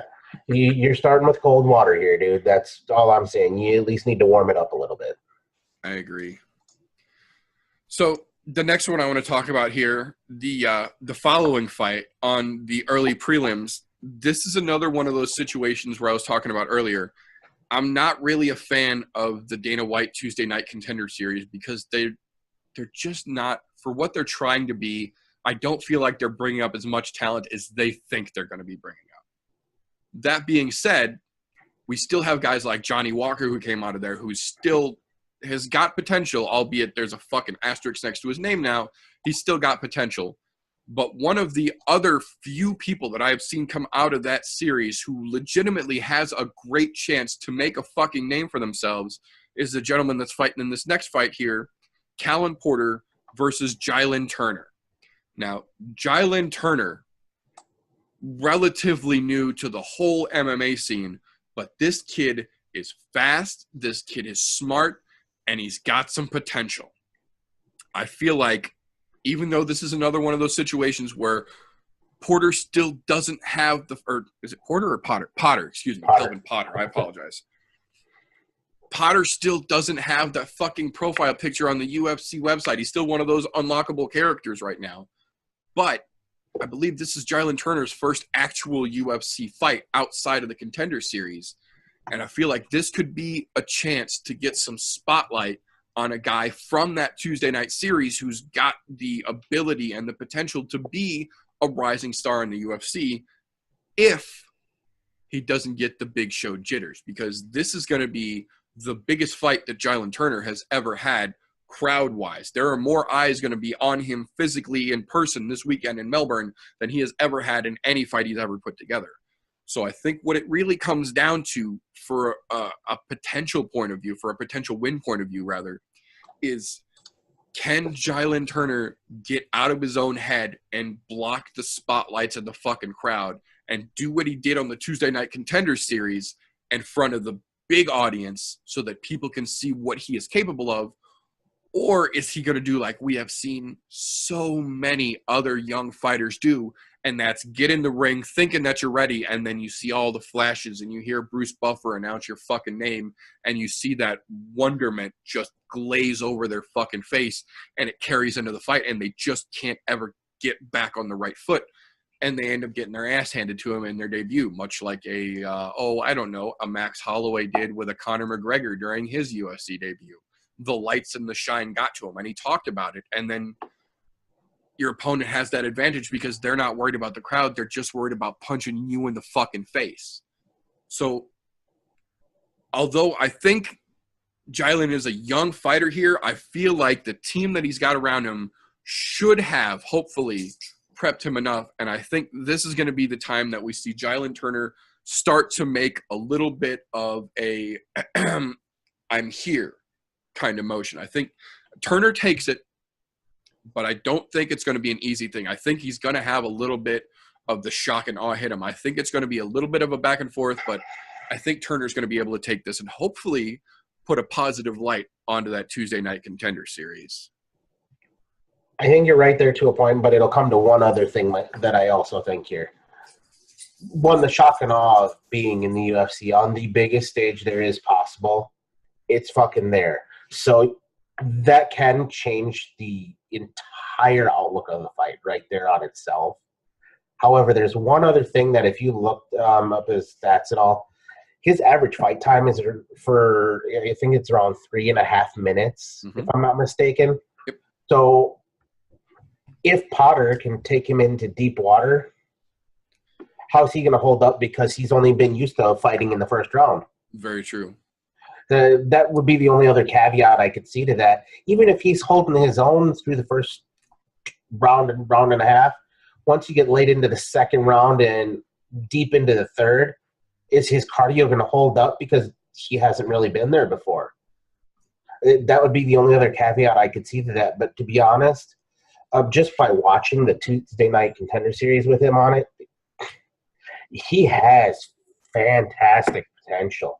Yeah. Kid's young. He's fucking so lightning quick. He's so bouncy, man. For a bigger looking guy, he's fucking bouncy. Yeah, and he's got a fucking pretty good reach on him too, if I remember correctly. I want to say it's like 76 or I think it's 76 inches.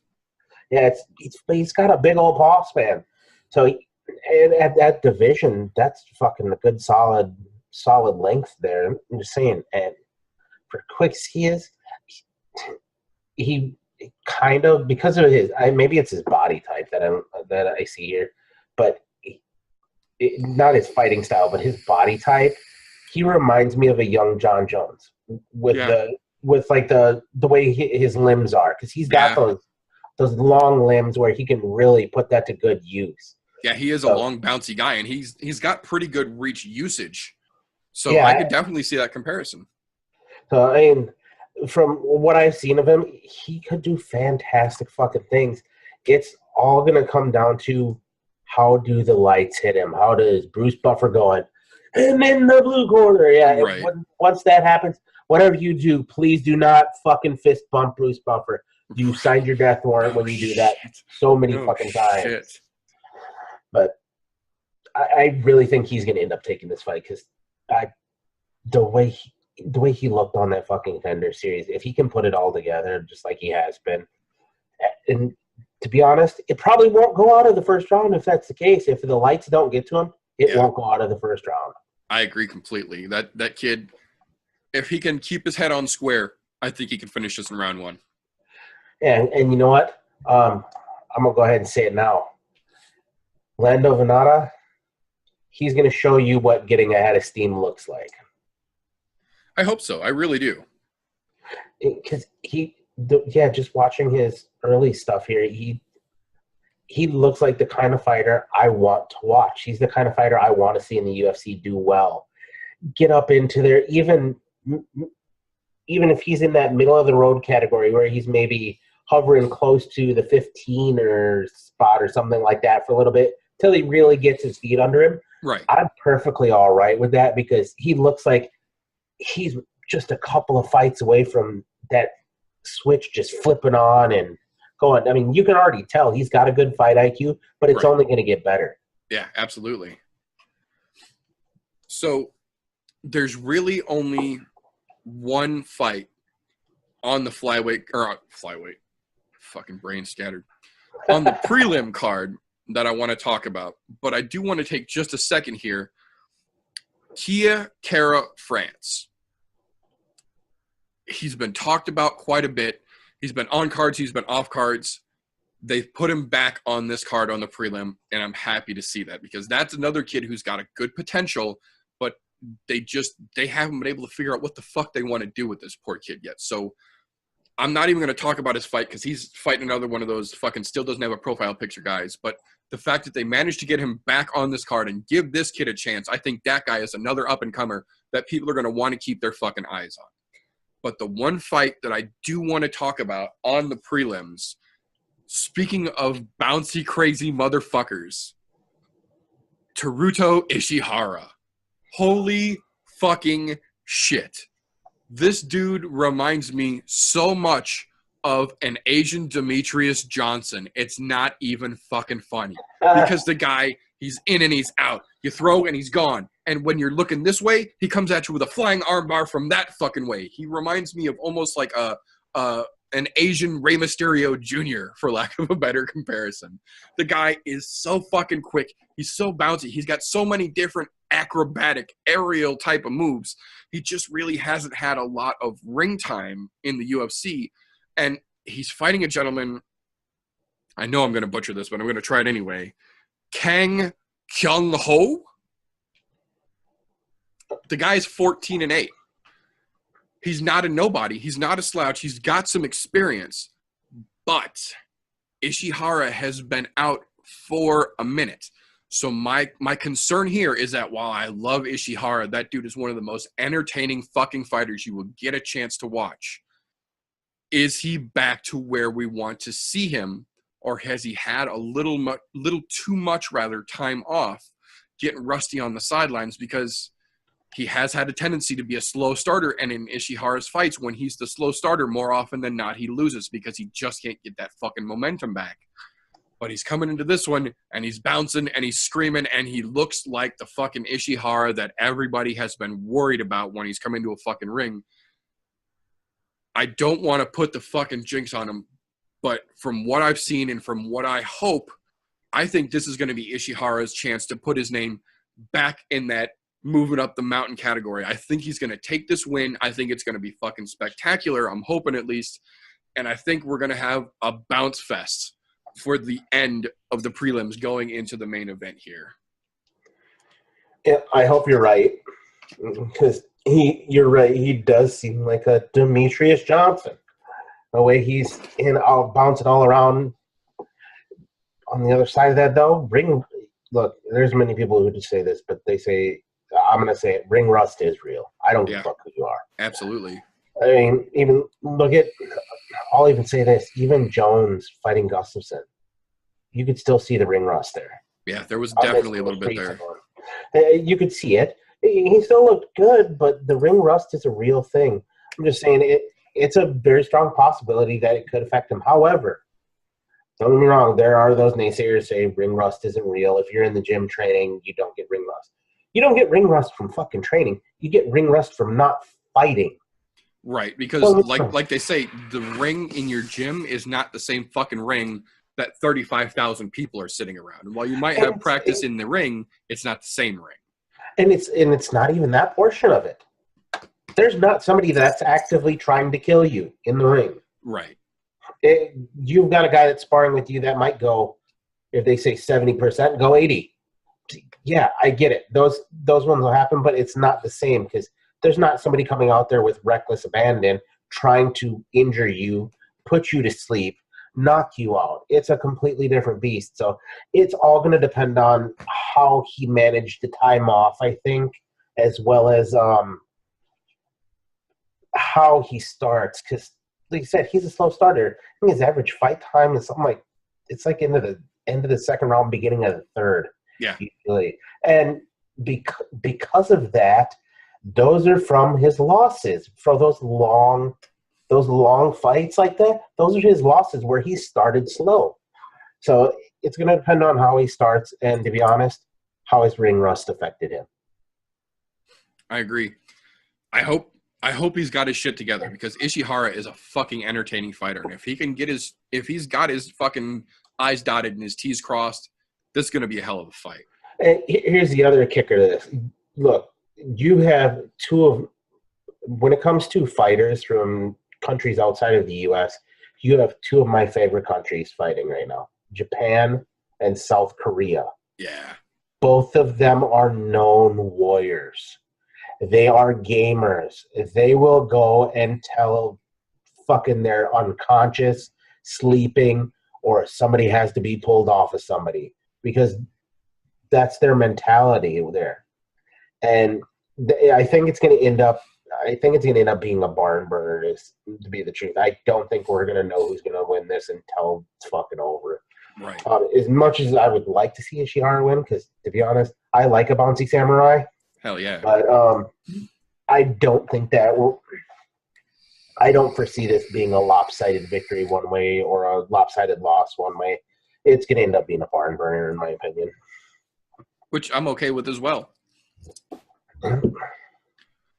So that moves us on to the main card. The thing that most of the people in the arena are only going to show up for. Because realistically, in big events like this, you're watching the crowd filter in through the earlies and the prelims. But everybody's in their fucking seat by the time the main card starts. And this is one of those that you're not going to want to be fucking waiting to get to your chair when it kicks off. We have the undefeated Aussie, Jimmy Crute, who is on one hell of a tear and has got a fucking head full of steam behind him, against a late last-minute replacement of one Smiling Sam Alvey. Now, I'm not going to say that Sam Alvey is trash, but he's not nearly as good as he thinks he is. I get it. Your whole persona is you're Smiling Sam. Nothing gets to you. You're always happy. But that mentality goes a lot further when you win your fights and you win them decisively. And Smiling Sam just is not a consistent finisher. The guy, to his credit, opens strong out of every fucking fight. But he's one of those guys that you can literally watch fade as the fight goes on. He has a great start. He just has no fucking gas tank. He's got no duration ability as a fighter. Now, on the other hand, if you watch some of Jimmy Crute's footage, that man doesn't tend to make it out of the first round a lot because he's the opposite. He's a Venus flytrap of a fighter, if you will. He's a slow starter. He'll let you come in. He'll let you put your work down, think that you're doing good, and then out of nowhere, pow, big fucking overhand right that puts you to fucking sleep.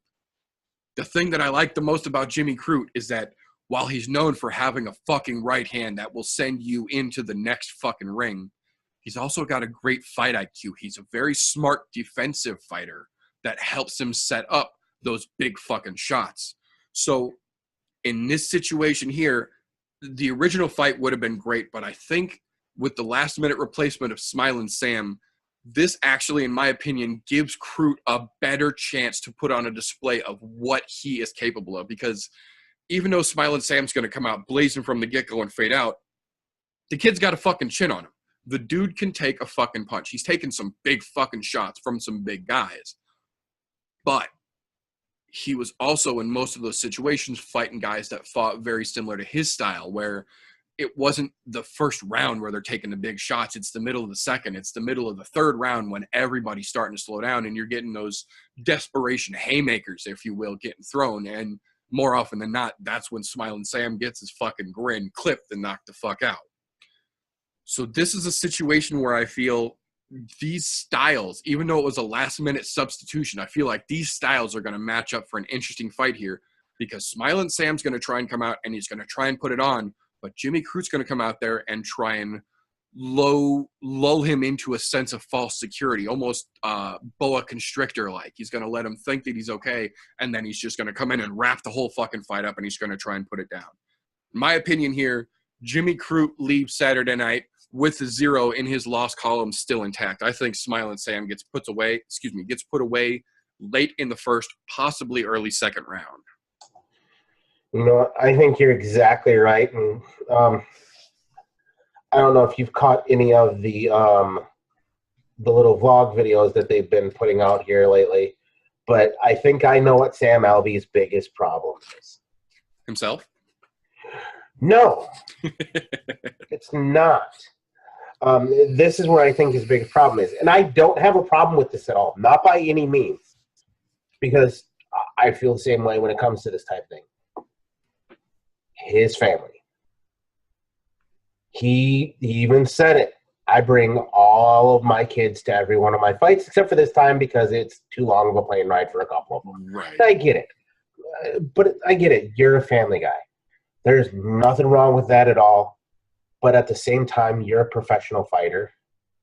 You fight in the biggest stage in the world. You were on the main card of a UFC event. This should have been the one time where he said, babe, we need to leave all the kids. Right. I need to focus on this. I know I'm short-term replacement, but I need to focus on this last-minute fucking shit. Don't get me wrong. Hats off to you for taking a fight on short notice. Right. Absolutely. Props for that. Dude, props. And you are a fantastic starter. But you are a poor fucking finisher. Well, you get finished, but not the way you want to finish. Right. I'm just saying, he has a lot of potential, but I think a lot of it from what I've noticed, he does need to be able to separate work and family. And don't get me wrong, there's a lot of fighters out there that are family men. And that's perfectly okay. There's nothing wrong with that. But those guys that are still family men, they keep their training and their family away. Yep. I don't see him doing that, because if you're bringing your kids to every fight, you're not separating them enough. They shouldn't be at every fight. I just don't see that being the right thing to do. Once in a while, sure, yeah, you need a little vacation. Come on, kids, let's go. Right, right. But don't do it every fight, because your head's not in the right place when that's there. Don't get me wrong. You can have your head in the right place and still have your kids there, but you have to have them away from you. So there has to be a disconnect. It's not that there has to be a disconnect between the two. Well, at least for the fight night, for the important part. Well, no, even that, I don't see there needing to be a disconnect. Where there needs to be the disconnection at is the training aspect of it. You have to realize that you're fighting the toughest people in the world. They do not get into the UFC not being the toughest. Even if you were that lowly guy who is an unlockable character, you're still on the biggest fight stage. Not because you're a bum. Right. There's nobody on the UFC roster that's a bum. I'll say that. Some of them not fun to watch, but they're not a bum because they've made it to the biggest stage in the world. Right. And they haven't gotten there for no fucking reason. Sam, your character's unlocked. You need to focus, dude. That's all I'm saying. Jimmy Crute's going to walk away with no loss. And don't get me wrong, Sam Alvey's still got a puncher's chance because everybody does. Right. You could possibly find the button. But like you said earlier, Jimmy Crute, his fucking defense is on point. He's moving up the ranks, and he's going to steadily do so. He's going to be that contender where he's be ranked soon. In fact, if he puts Sam away in devastating fashion, that could be as early as fucking next week. That's what I was just getting ready to say. This could be the fight that gets him a fucking number put behind his name, too. Don't get me wrong, Sam Alvey's no slouch, but I just don't think he puts in he doesn't separate his work from playing family enough. I get it. You want to be a family man. I get it. There's nothing wrong with that. I love my son to death. If I was fighting, I would gladly bring him with. Would I bring him with every time? No, because I don't take my kid to work every day. Right. Well, I can't. To focus and be professional and be proficient in what I do, I can't have that in my ear. It's like it's like being fucking even an animal owner. You don't take your animals to work with you. Right. It's just, you've got to find that separation it's like the separation of church and state. Same fucking concept. Keep them separate. I know you want to have the connection there. The kids need to have the connection with their dad. I get it. I'm 100% behind that. But man, please do me a favor. Do a little bit better job of separating them. When I see them doing vlog with you and you're taking your kid into the gym in fucking Australia, that should be a point where you go, honey, you need to take the kid, go do something for the day or for these couple hours while I'm training. I don't need him in here messing with what I'm doing. I need to focus on the fight at hand. Right, because this isn't a situation where you've got Holloway doing open workouts and Mini Bless on the sidelines dancing and all the fucking reporters losing their mind because he's so fucking adorable. This ain't that. No, because you're not at that level. Right. And also, Holloway separates those fucking two. Yes, he does. The kid's got it every fight. And he did that because it was open workouts, and open workouts don't mean shit. That's right. That's just there for you to show off in front of the cameras.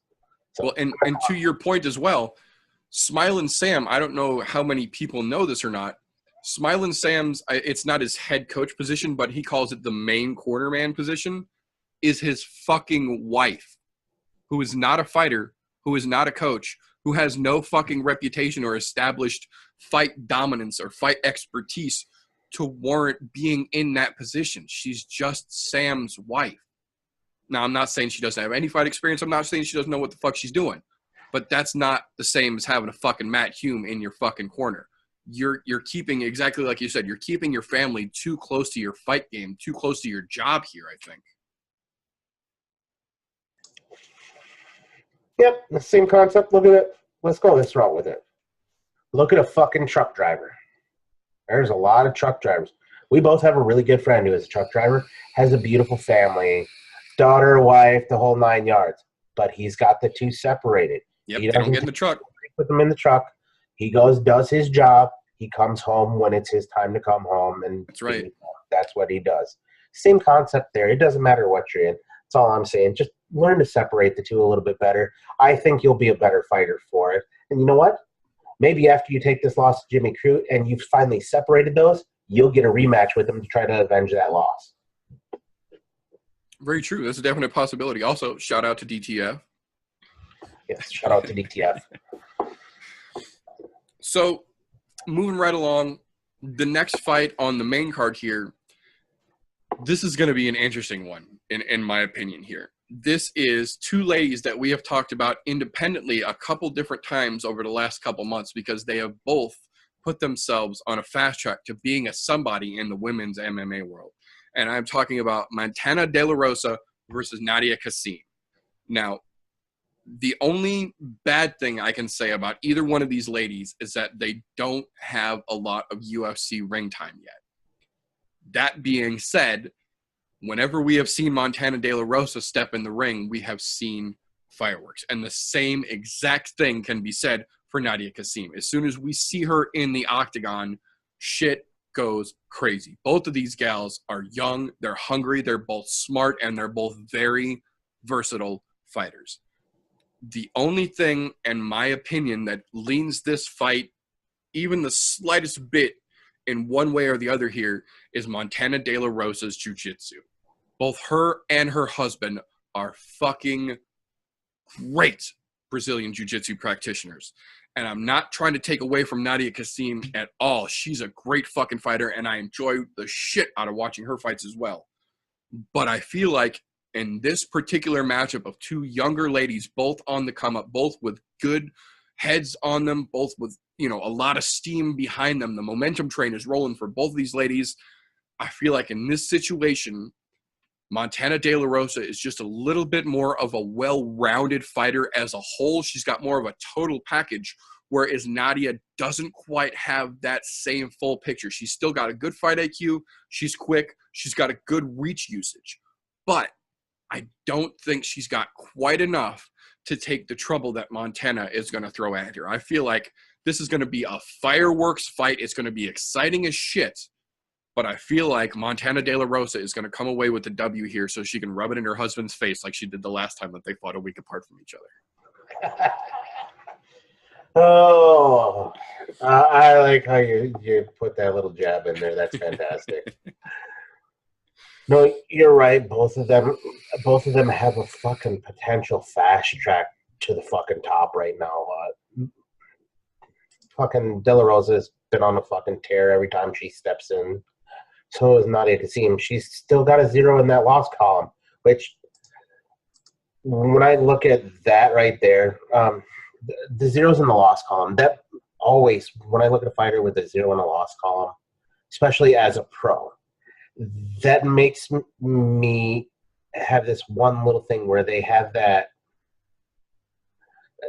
I can't call it a chip on their shoulder, but they have that I need to defend my perfect record thing going on, where it's an extra piece of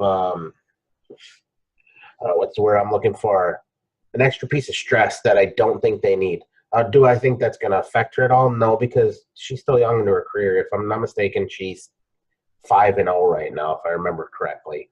So she's still really young into it, where she's probably not thinking about it. Not like, let's say, for example, T-City. T-City had a wee bit more on the wins column, but that 0 in the loss column, I think sometimes that can cause some unneeded stress to the fighter, thinking I need to defend my perfect record. And outside of that, I really think that the big difference here is going to be the ground, because they're going to end up on the ground in this fight. Yeah. It's the jiu-jitsu that's going to make the biggest difference. And unfortunately, Nadia, you don't have the same jiu-jitsu pedigree as Montana does. I'm going to say it right there. I think it'll come down to that. However, it could go either way there. So I'm still going to give the nod to Montana on this one. Although, who knows? Nadia might walk out there still with a perfect record, and she might take that big jump up the ladder. Because, I mean, right now she's unranked. Yep. And Montana's got that 14 spot. You beat the 14 spot, you're going to be on the fucking rankings list next week. Guaranteed. I agree. Do I think that would cause Montana to fall off there? No, but I have a feeling it would cause her to drop back to 15 at the last of the rankings. However, I don't think it would fall off, especially not in that division. Right. Some of the other ladies in the women's flyweight are not to that level of her, so I don't think it would cause her to fall off. But I would definitely pop Nadia up there if she does win. But I don't see Nadia winning. She's going to end up with her first professional loss, I think. But what I'm excited to find out is, how does she bounce back from that? What does she learn from that? And how does she move forward? Because she's already a fantastic fighter as is. Hell yeah, she is. But this is one of those things where I'm going, I really wish the UFC would not sign fighters without a loss. Yeah, I agree. Or at least further along in their career without a loss. Like a 26-0 fighter who's been wrestle fucking his way through the rankings. That you almost have to give that guy a shot because the dude has won more than enough fights to show that at least in WrestleFuck area, he deserved a shot at some of the top brass. But she's not quite there yet. So I agree. In this situation, I would definitely advocate the same as you here. Let her get a couple more fights under her belt, whether she goes to 10-0 or she comes 6-1. Just she's still a little green. And that's it. That's like, don't get me wrong. They gave T City a shot early, but he also proved his prowess. He earned his way up that ladder early too. Yeah, and he did it in dominant fashion. Or not yet. You've won your fights, but they've not been as dominant as I think they could have been. Where you really get that, oh my god, prowess. I agree. I think it's not going to be a toss-up fight. I don't think. I think Montana walks out with this one.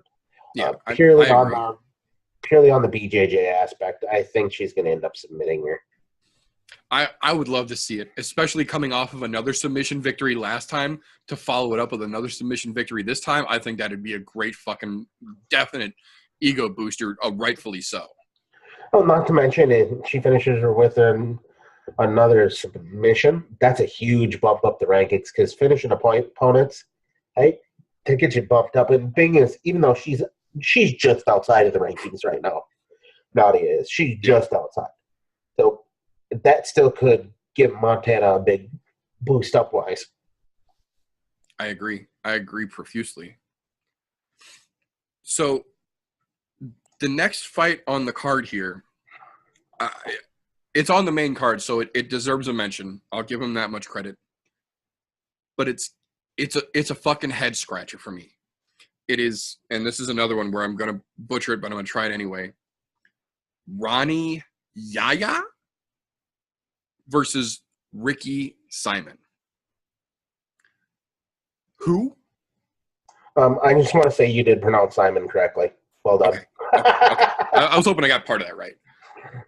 But who the fuck are these two nobodies fighting in the middle of four other potentially division impacting or at least career affecting noteworthy name fights? They've got two dudes who nobody fucking knows, who have no fucking rank worth talking about, who aren't going to shake up their fucking division with a win or a loss either way, fighting in the middle of the first big numbered card of 2019. I don't understand that. And it's not like either one of them are brand new. Yaya is 26-9 with a no contest. Simon's 14-1. Both of these gentlemen have been in the cage more than a couple of fucking times, and neither one of them has a reputation or a name that brings to mind anything recallable, really.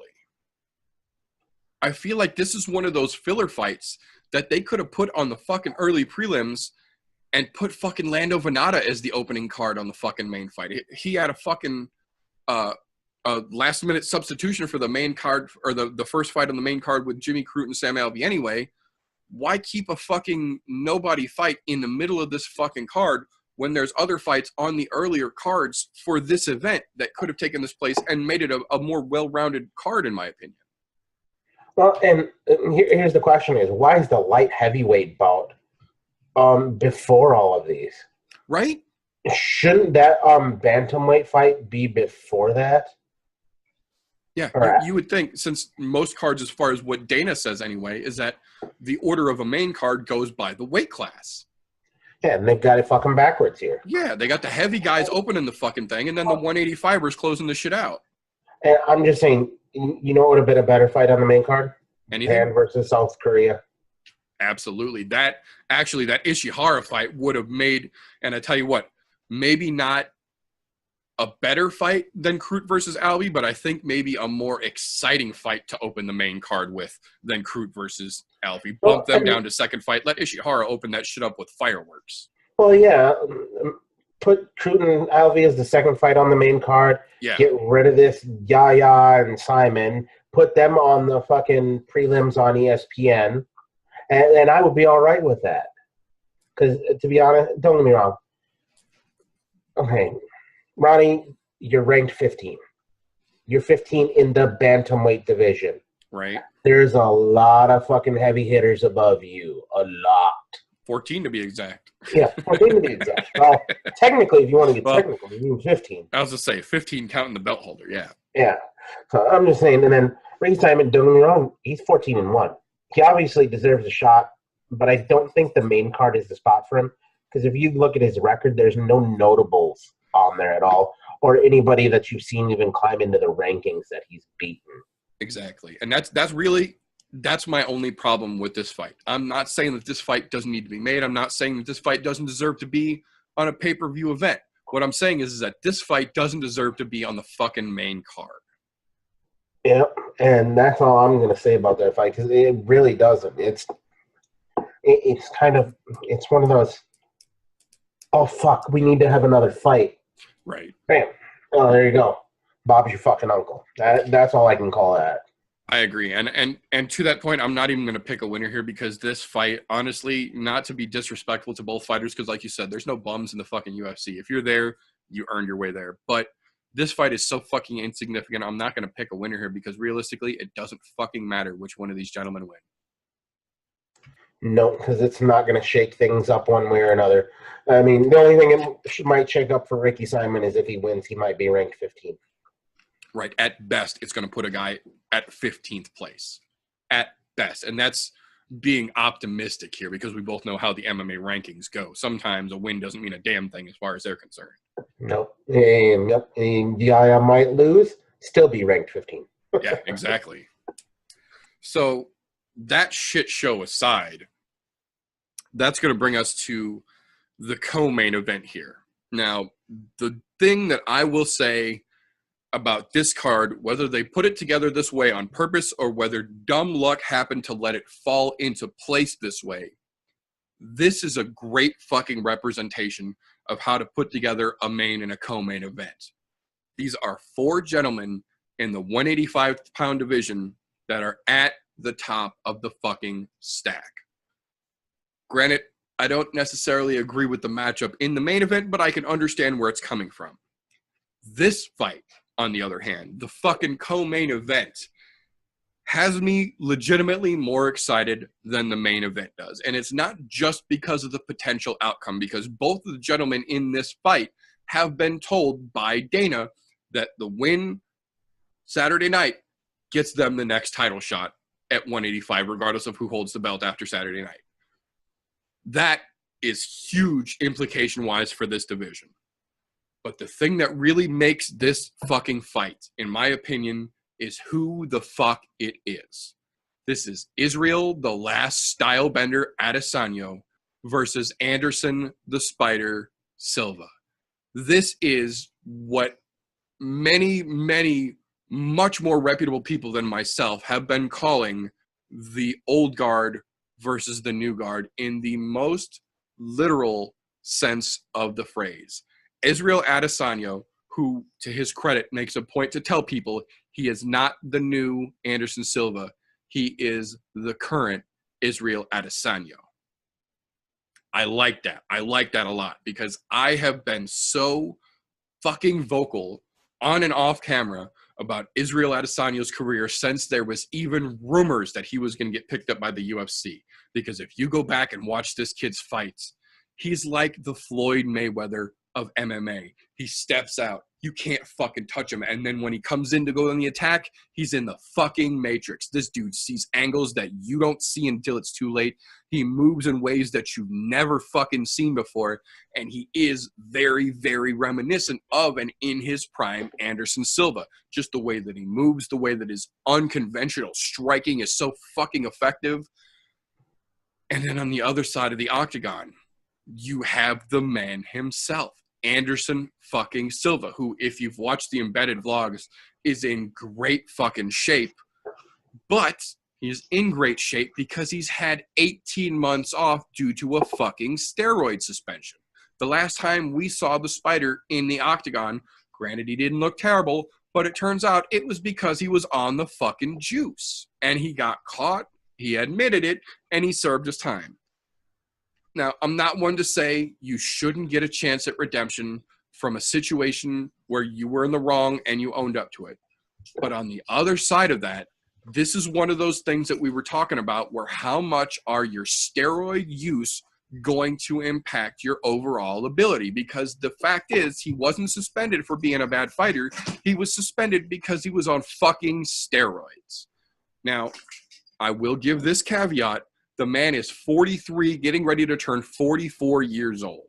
So he is not the spring chicken that he was when he held that belt for so fucking long and did it so fucking dominantly. He realistically has some of the greatest UFC highlight reel finishes of all fucking time. No one can ever put a fucking candle next to Anderson Silva's level as far as finishes go in his career.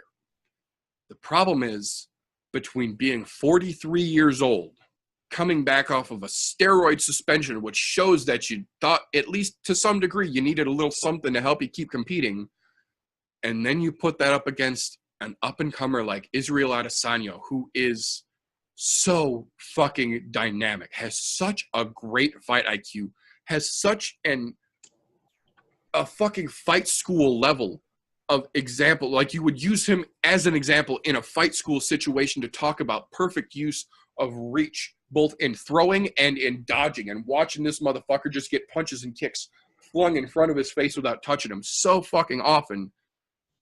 My big thing that I feel is going to play the determining factor in this fight is going to be, does Anderson come in and try and be the Anderson of old, which everyone wants to see, or does he come in and does he show Israel Adesanya the respect that he deserves? Because Adesanya deserves any fighter's fucking respect at this point.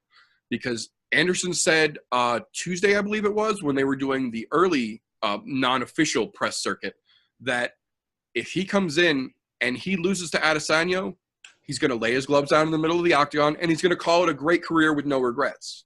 But on the other side of that, both Israel and Anderson have both been promised that a win Saturday night puts you in title contention for whoever wins the main event. So are we looking at a situation where Anderson's going to come in, respect the fact that he's fighting a guy that's potentially on the same plane as him, going for a fucking title shot? Or do we get that Anderson that we saw against Weidman that comes in and he wants to be goofy, he wants to show people he can still fuck around, he can still play, and he's going to get, as he put it, Israel Adesanya by Israel Adesanya?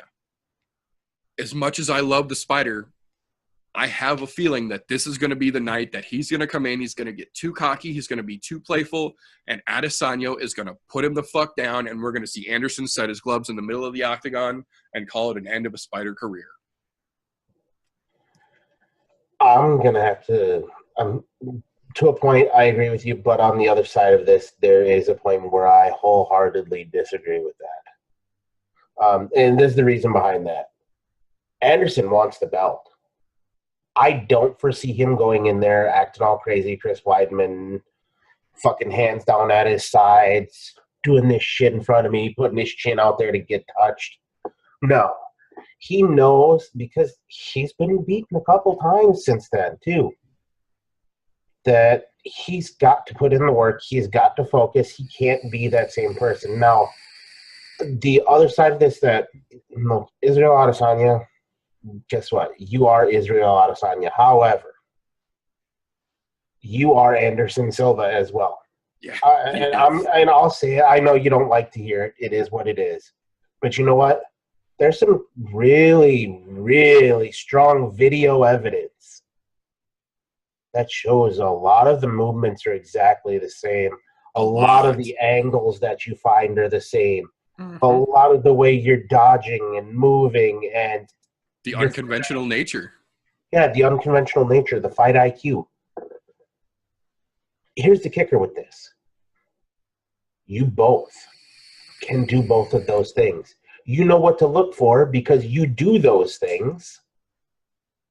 So what I think is this fight is going to come down to is, can the old guard keep pace with the young buck? Yeah. Because with Israel Adesanya, he can keep a hell of a pace. Can Anderson do so? And here's the other kicker. Anderson is not as quick as he used to be. You can tell there is a step loss. However, with step losses, there comes a lot more fight IQ with that, because you have to have higher fight IQ in order to continue to compete at a high level when you don't have the same speed.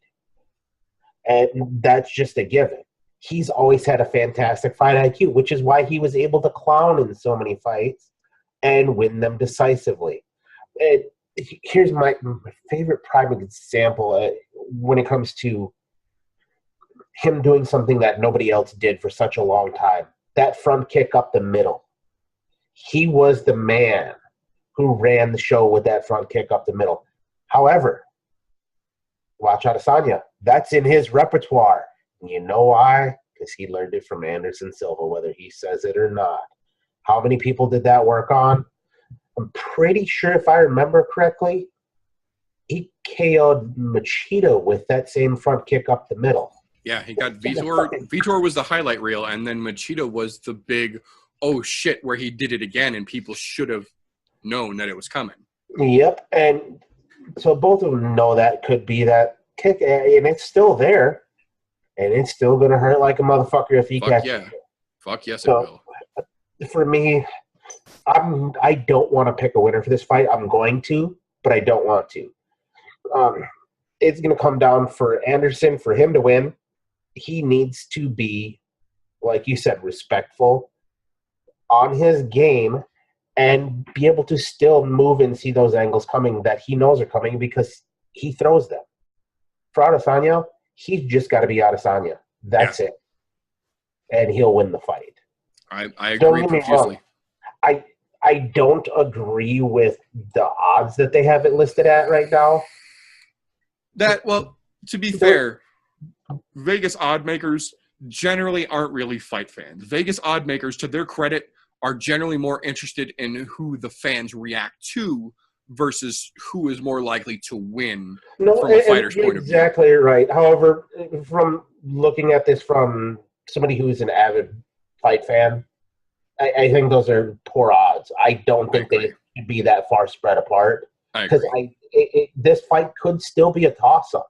Fuck yeah, it could. It's still Anderson fucking Silva, man. Yeah, he's still got magic. We may not have seen all of it all yet, and especially knowing there's that possibility that he gets to fight for the title again. Yep. That is for him. That right now, that is probably the biggest driving force that he has ever had in his fucking career. Because after being so dominant for so many years, solidifying his legacy is arguably the GOAT. Oh, yeah. Oh, yeah. There's this right now to get it back and possibly, win it and then retire. Right. Fuck. Yeah, no shit. That to be honest, that would be the greatest mic drop ever. Yeah. I would love to see that happen. However, Israel Adesanya has put in a lot of work, and he's due. And you know what? If he wins this fight, gets title shot, he will be the next champion. Mark my words, if he wins.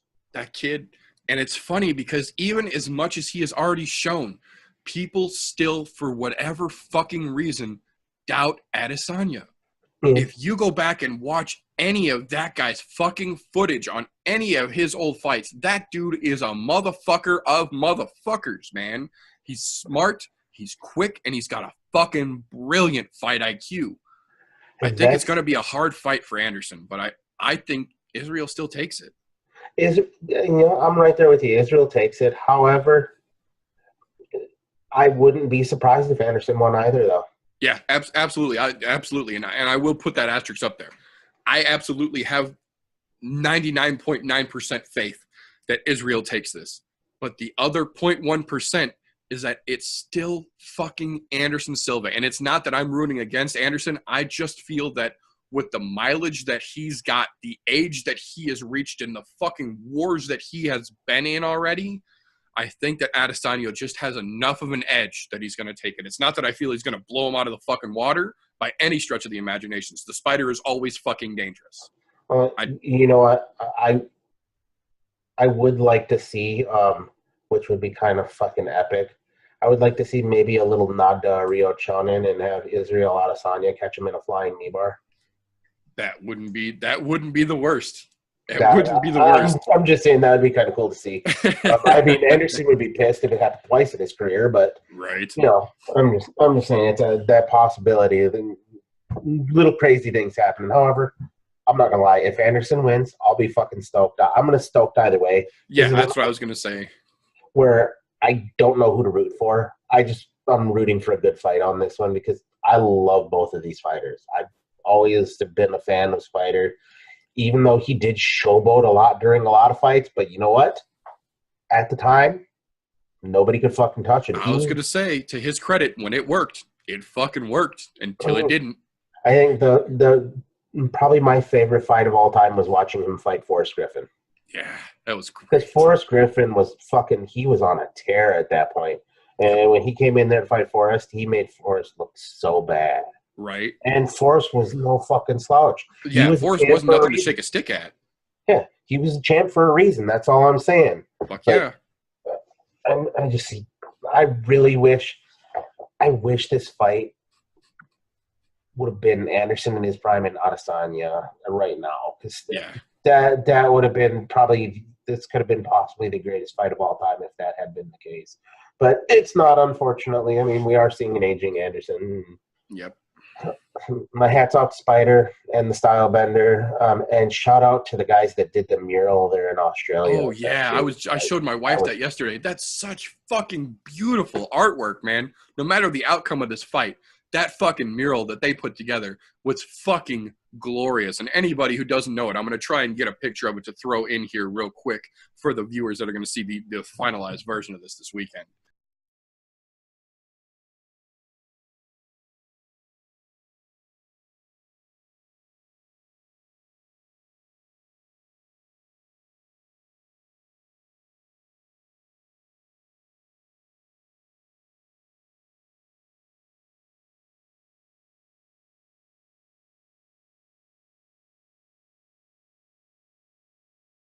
Good Lord, that's such a fucking beautiful piece of artwork. It was, and what a way to immortalize both of them. Fuck yeah. It was awesome. I mean, and just to see him fucking posing for pictures with it and shit, I was like, yeah, that's fucking sweet. Although, to be fair, if you saw the embedded vlog, the artist who made that mural got stood up for 6 hours by Anderson, who just kept playing the phone tag game with him. Whereas he told Israel, I want to take your picture with this, and Israel went to the fucking wall and took his fucking picture and spent so much time hanging out with the artist that the artist was texting him the rest of the day to let him know how long Anderson kept fucking putting him off and making him stand by a goddamn wall and wait. Yeah. But what I will say, the last thing that I do want to say about this fight from my side here is that the only good that I can say that may come out of, God forbid, Anderson getting beat and putting his gloves down is that, and I learned this from the embedded vlog as well, is that Anderson Silva's oldest son is 23 now and is an MMA fighter with fucking prospect himself. They showed some training, they showed some rounds, they showed some work. Anderson Silva's kid is not the Spider yet, but boy, if that kid doesn't have fucking potential and the greatest fucking people around him that you could ask for an up-and-comer, that could be an interesting potential future fight as well. Not to mention, you got one of the greatest teachers of all fucking time. That, you know what? That kid is living. He's living every little boy's dream. Fuck yes. Dad is the dad you want to be able to look up to. Say, yeah, that's my dad, and he's teaching him at the same time. He's the epitome of as far as the family side of this is concerned. Right. That's the kind of fucking father you want to be. Sam Alvey, take note. He also separates his children from the fights. Well, and Anderson's kid said he was talking to the embedded crew a little bit about it while they were watching him train, and he said, I understand that I'm going to have a rough road ahead of me, but at the same time, my dad is Anderson Silva. If ever there was a genetic lineage that predisposed you to being a potential bad motherfucker in an octagon, that's a fucking lineage that's going to have a serious contention behind it. Because, I mean, the only real comparable other lineage in the fighting world that you could talk about in this sense of the generational pass down was going to be, one, the Gracies, because now you've got fucking Neiman fighting, So there's still a Gracie ever since UFC 1. There's still Gracies to this day now that we're at 234 fighting in the MMA world, which I think is fucking spectacular. But the only other one that there really is to mention about lineage-wise, and it isn't nearly as prestigious, is Kimbo and now Kevin Ferguson Jr. Baby Slice fighting in Bellator, which, to his credit, Baby Slice is a lot better than his dad was in the MMA world. But lineage, man, lineage is starting to become the new thing. And to be a Silva son on the come up now, ooh, boy, that's a lot of name to live up to. You know, that makes me wonder with these lineages. Are they going to start trying to breed like they do dog lineages for show dogs? I mean, that's definitely a potential. There are more than enough folks from more than enough places that are close enough. I'm just saying, like something strange like a Holly Holm Anderson Silva baby would be crazy.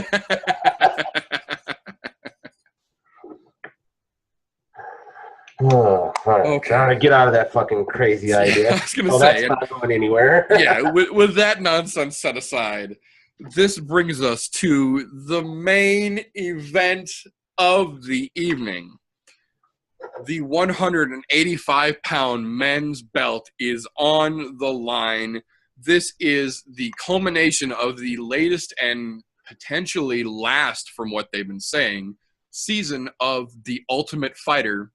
This is Robert the Reaper Whittaker versus Kelvin, whatever the fuck his nickname is, Gastelum. Now, I'll put it out here right up front. I am 100% Team Bobby Knuckles. I think Whittaker is possibly one of the best 185ers to ever step into the fucking division, and I'm so happy to see him at 185 and not still struggling down at 170 where he did in his early career. But that being said, this is not an easy fight for him. And Gastelum is another one of those, and I am not a fan. I am not a fan of his fucking fight style, and I'm definitely not a fan of his out of the fucking ring antics and the shit that falls out of his fucking mouth when you put a microphone in front of him. But, to be fair, he has Rafael Cordero in his fucking corner, and he is a 10th Planet Jiu-Jitsu black belt. Those are two things that you cannot overlook when you talk about a potential fight. And on top of that, we are talking about the fight for the fucking belt. Now, Whittaker is a bad motherfucker. That boy is not just a fighter. He is an all-around true martial artist, in my opinion. That, I feel, automatically gives him a notable advantage over Gastelum. That being said, Gastelum has notable wrestling prowess, and like I mentioned, he's a 10th Planet black belt in BJJ. So there is nothing to sneeze at as far as Gastelum's concerned, but if you watch his fighting style, especially as horrible as a fucking example as it is, I'm going to use it anyway, his last fight against a person who should never have been in the octagon, Michael Bisping. Yes, he knocked Bisping out, but that was a perfect example of what not to do as a fighter. Bisping was clearly still not ready to fight yet. He got in there way too early off of a previous fight where he took a lot of fucking damage and he was still very susceptible, and Gastelum, to his credit, capitalized on it and put him to sleep. So we know that Gastelum has knockout power, even if it's on a guy with a compromised chin. He still has the knockout power, so he's got a puncher's chance. He's got a BJJ from 10th Planet, and anyone who knows anything knows that Eddie Bravo's system is not for the fucking weak. That rubber guard style, that quick move, that adaptability, that 10th Planet BJJ black belt means something.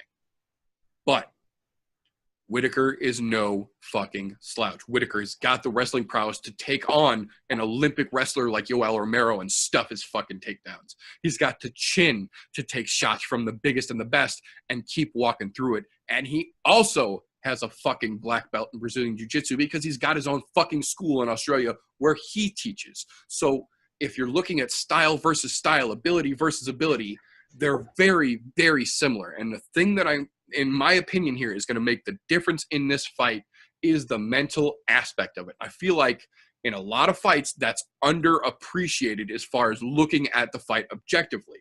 And if you look at these two gentlemen, you look at Kelvin Gastelum, who still has that I'm young. I'm untouchable. He's got that fucking egotistical swagger about him. He's talked a lot of shit about Robert Whittaker. He's mentioned several times how he feels that this is going to be an easy fight for him.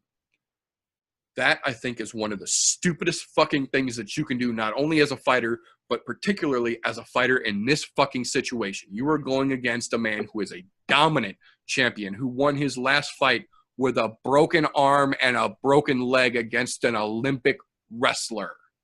This man doesn't understand the word quit. He doesn't know what loss is because he won't let himself lose. And you're going to come in and be so cocky as to think that you're getting an easy fight against him? My money, 100% unequivocally, Team Bobby Knuckles. I am fucking pro Whittaker, anti Gastelum in this fight. You know, you make a lot of good points there. Go ahead and say that right now. Look, I'll say this. When it comes to the jiu-jitsu, I have to give the nod not to fucking Whittaker, but to Gastelum. That 10th Planet Jiu-Jitsu is on a completely different level. Between them and Gracie Jiu-Jitsu, I never know in a street fight which one's going to work better. Yeah. Don't get me wrong. Whittaker like I said, he's got his own gym for jiu-jitsu. He is a black belt, but it's not that same level. 10th Planet Jiu-Jitsu is on another fucking level. I know this. When I lived in Southern California, I trained at the Gracie Academy. And then also, I went and I checked out 10th Planet because it was right down the road. Those two places, they are on a completely different level than any other jiu-jitsu gyms out there. I don't care who it is. Don't get me. There's so many fantastic jiu-jitsu practitioners out there that teach and have given away a lot of black belts over the years. Still, the amount of black belts in jiu-jitsu is a very, very small number, and for good reason. Right. That discipline is very hard to master. So you look at the amount of people who have done jiu-jitsu versus the amount of actual black belts there are out there, it's a very small fraction. Yep. And for good reason. You have to know your shit. You gotta earn it. To get a black belt from fucking 10th Planet, dude put in some fucking work. That's all I'm saying. He put in a lot of time and effort and a lot of fucking days and God knows how many countless hours in the gym training.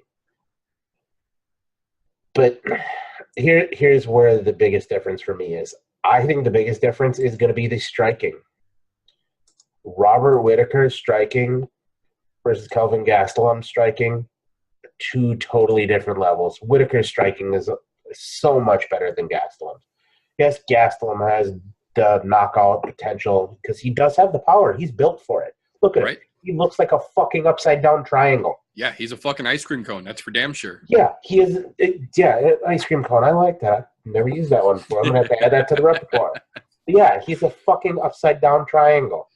Wondering how the fuck did they get that pyramid upside down? We don't know. But there it is. The striking is just a whole different level, and I think it's going to come down to the striking because I don't think that if Gastelum takes a couple of shots from Whittaker and it ends up on the ground in a BJJ match, I don't think he's going to have enough wit left with him from the strikes that Whittaker will put on him in order to be able to properly use the rubber guard and actively be working for a submission or to better his position because he'll be too rattled from those shots. And not to mention the ground and pound game that Whittaker has. Them bows. He's throwing bows. That's one, in my opinion, that's one of the biggest differences because realistically, stylistically, these two are very similar. But one of the main, and I was just talking about this with another buddy of mine yesterday, one of the main differences that I see personally between the two of them is exactly what you're talking about. It's the fucking ground and pound, and that makes a big difference because we've seen in the past when Gastelum gets you to the ground, he will jump right on top of you and he will swing fucking hammers from the top. The difference is, and we saw this in both the fucking Romero fights, When Whittaker gets you to the ground, he's not trying to punch you in the face. He's coming down with all his fucking weight with short elbows to crush your fucking skull and to split your fucking face open and rattle your fucking brain, to throw your logic, to throw your game plan out the fucking window. And we've seen it in so many fights. You can take a shot on the ground and recover and come back. But when you catch a well-placed, heavy, short elbow to the fucking head, it not only fucks your face up, it discombobulates your fucking thought process, and it throws your whole game plan out the window, if only for a minute. But that's all that Whittaker needs once he's got you on the ground and he's dropping them fucking bows on you, man. Don't get me wrong. Yes, those will do a fuck ton of damage, but when it comes to that, because of Gastelum's jiu-jitsu background, he can do that shit in his sleep. True. Or if he is sleeping, because he's put in countless enough hours to fucking do it after he's been knocked out, where it just comes natural. Muscle memory, it's fucking real. It's how it works. They'll drill the shit out of that stuff where he's probably so ingrained in it where he doesn't think about doing it. But like I said earlier, getting caught with a fucking couple of hands while he's up top before he ends up on the mat could make a world of difference for Whittaker, because he might rattle him enough to where his muscle memory fails him for a moment. However, on the other side of that, because Whittaker does have a black belt, I don't think that jiu-jitsu is going to be a huge factor once the ground and pound starts, because you can only do so much from fucking the Brazilian jiu-jitsu side of things to stop strikes from coming.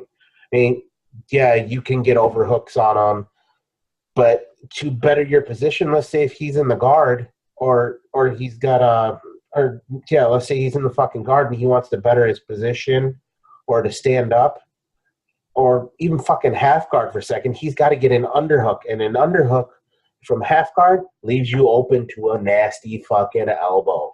Yes, it does. I'm just saying. So there's a lot of things that he's going to have to be prepared for if it goes to the ground. I mean, I know he's got faith in his jiu-jitsu. Gastelum has, as he should. And he should. He's got it from one of the best possible places to get a fucking black belt in Brazilian jiu-jitsu. Hell yes, he does. But I really don't think that even with all of his Brazilian jiu-jitsu, unless for some odd reason Whittaker shoots a takedown without hitting him enough first, which I know is not going to happen, but there is always stranger things have happened, fucking people going with crazy game plans. If that's the case, and he takes him down without throwing any strikes or landing any really significant ones, that would be the only time where I would see that 10th Planet Jiu-Jitsu kick in and really fuck up Whittaker's world. But he's gonna catch some on the feet. Yep. And you said it earlier.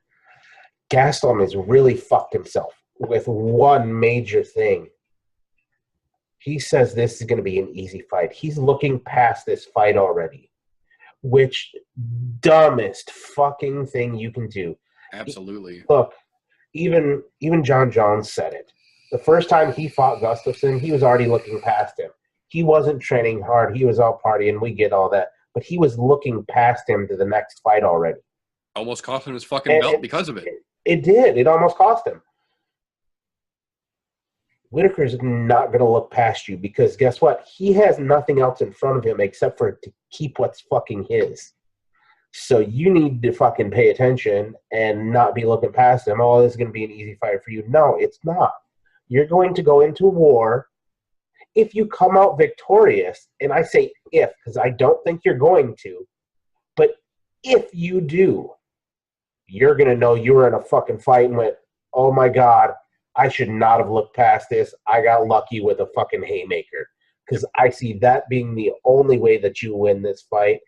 Unless for some odd reason Whittaker does something stupid and takes you down early without any significant strikes, then your jiu-jitsu will save your ass.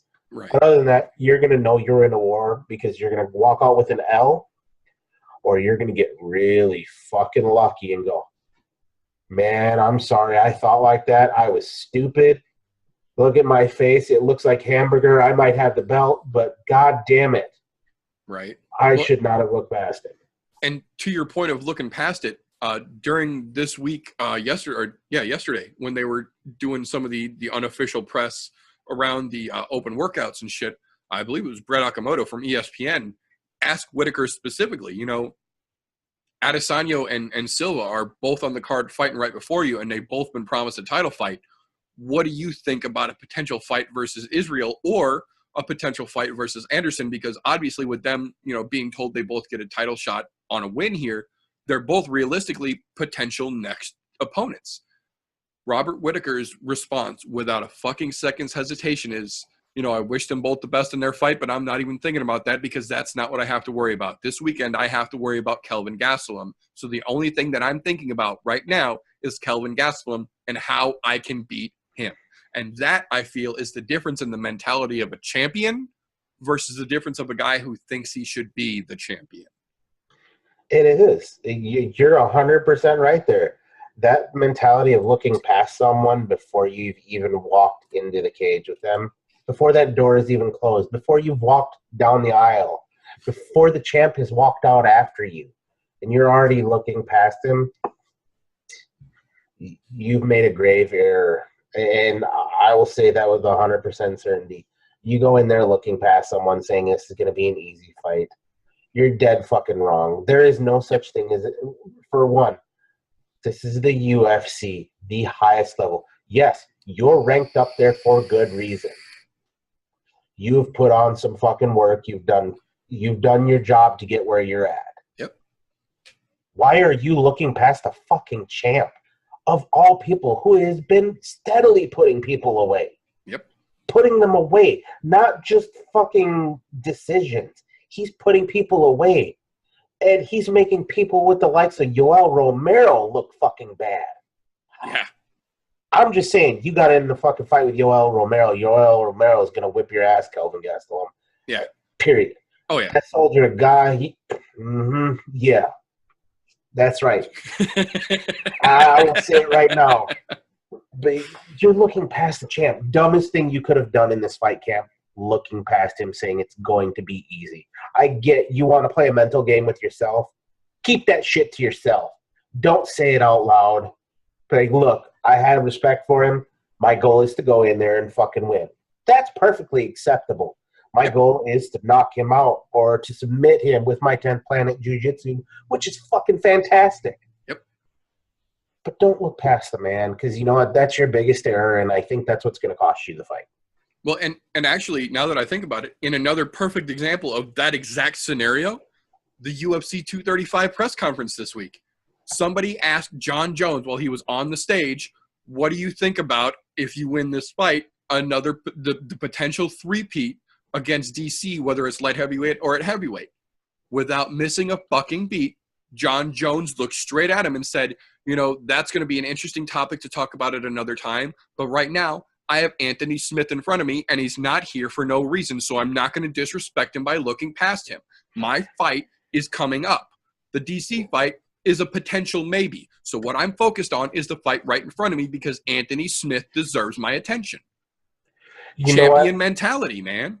It is a champion mentality. And you know what? That also brings me up a good point when it comes to people like this. Talking shit is perfectly fine. Oh, yeah.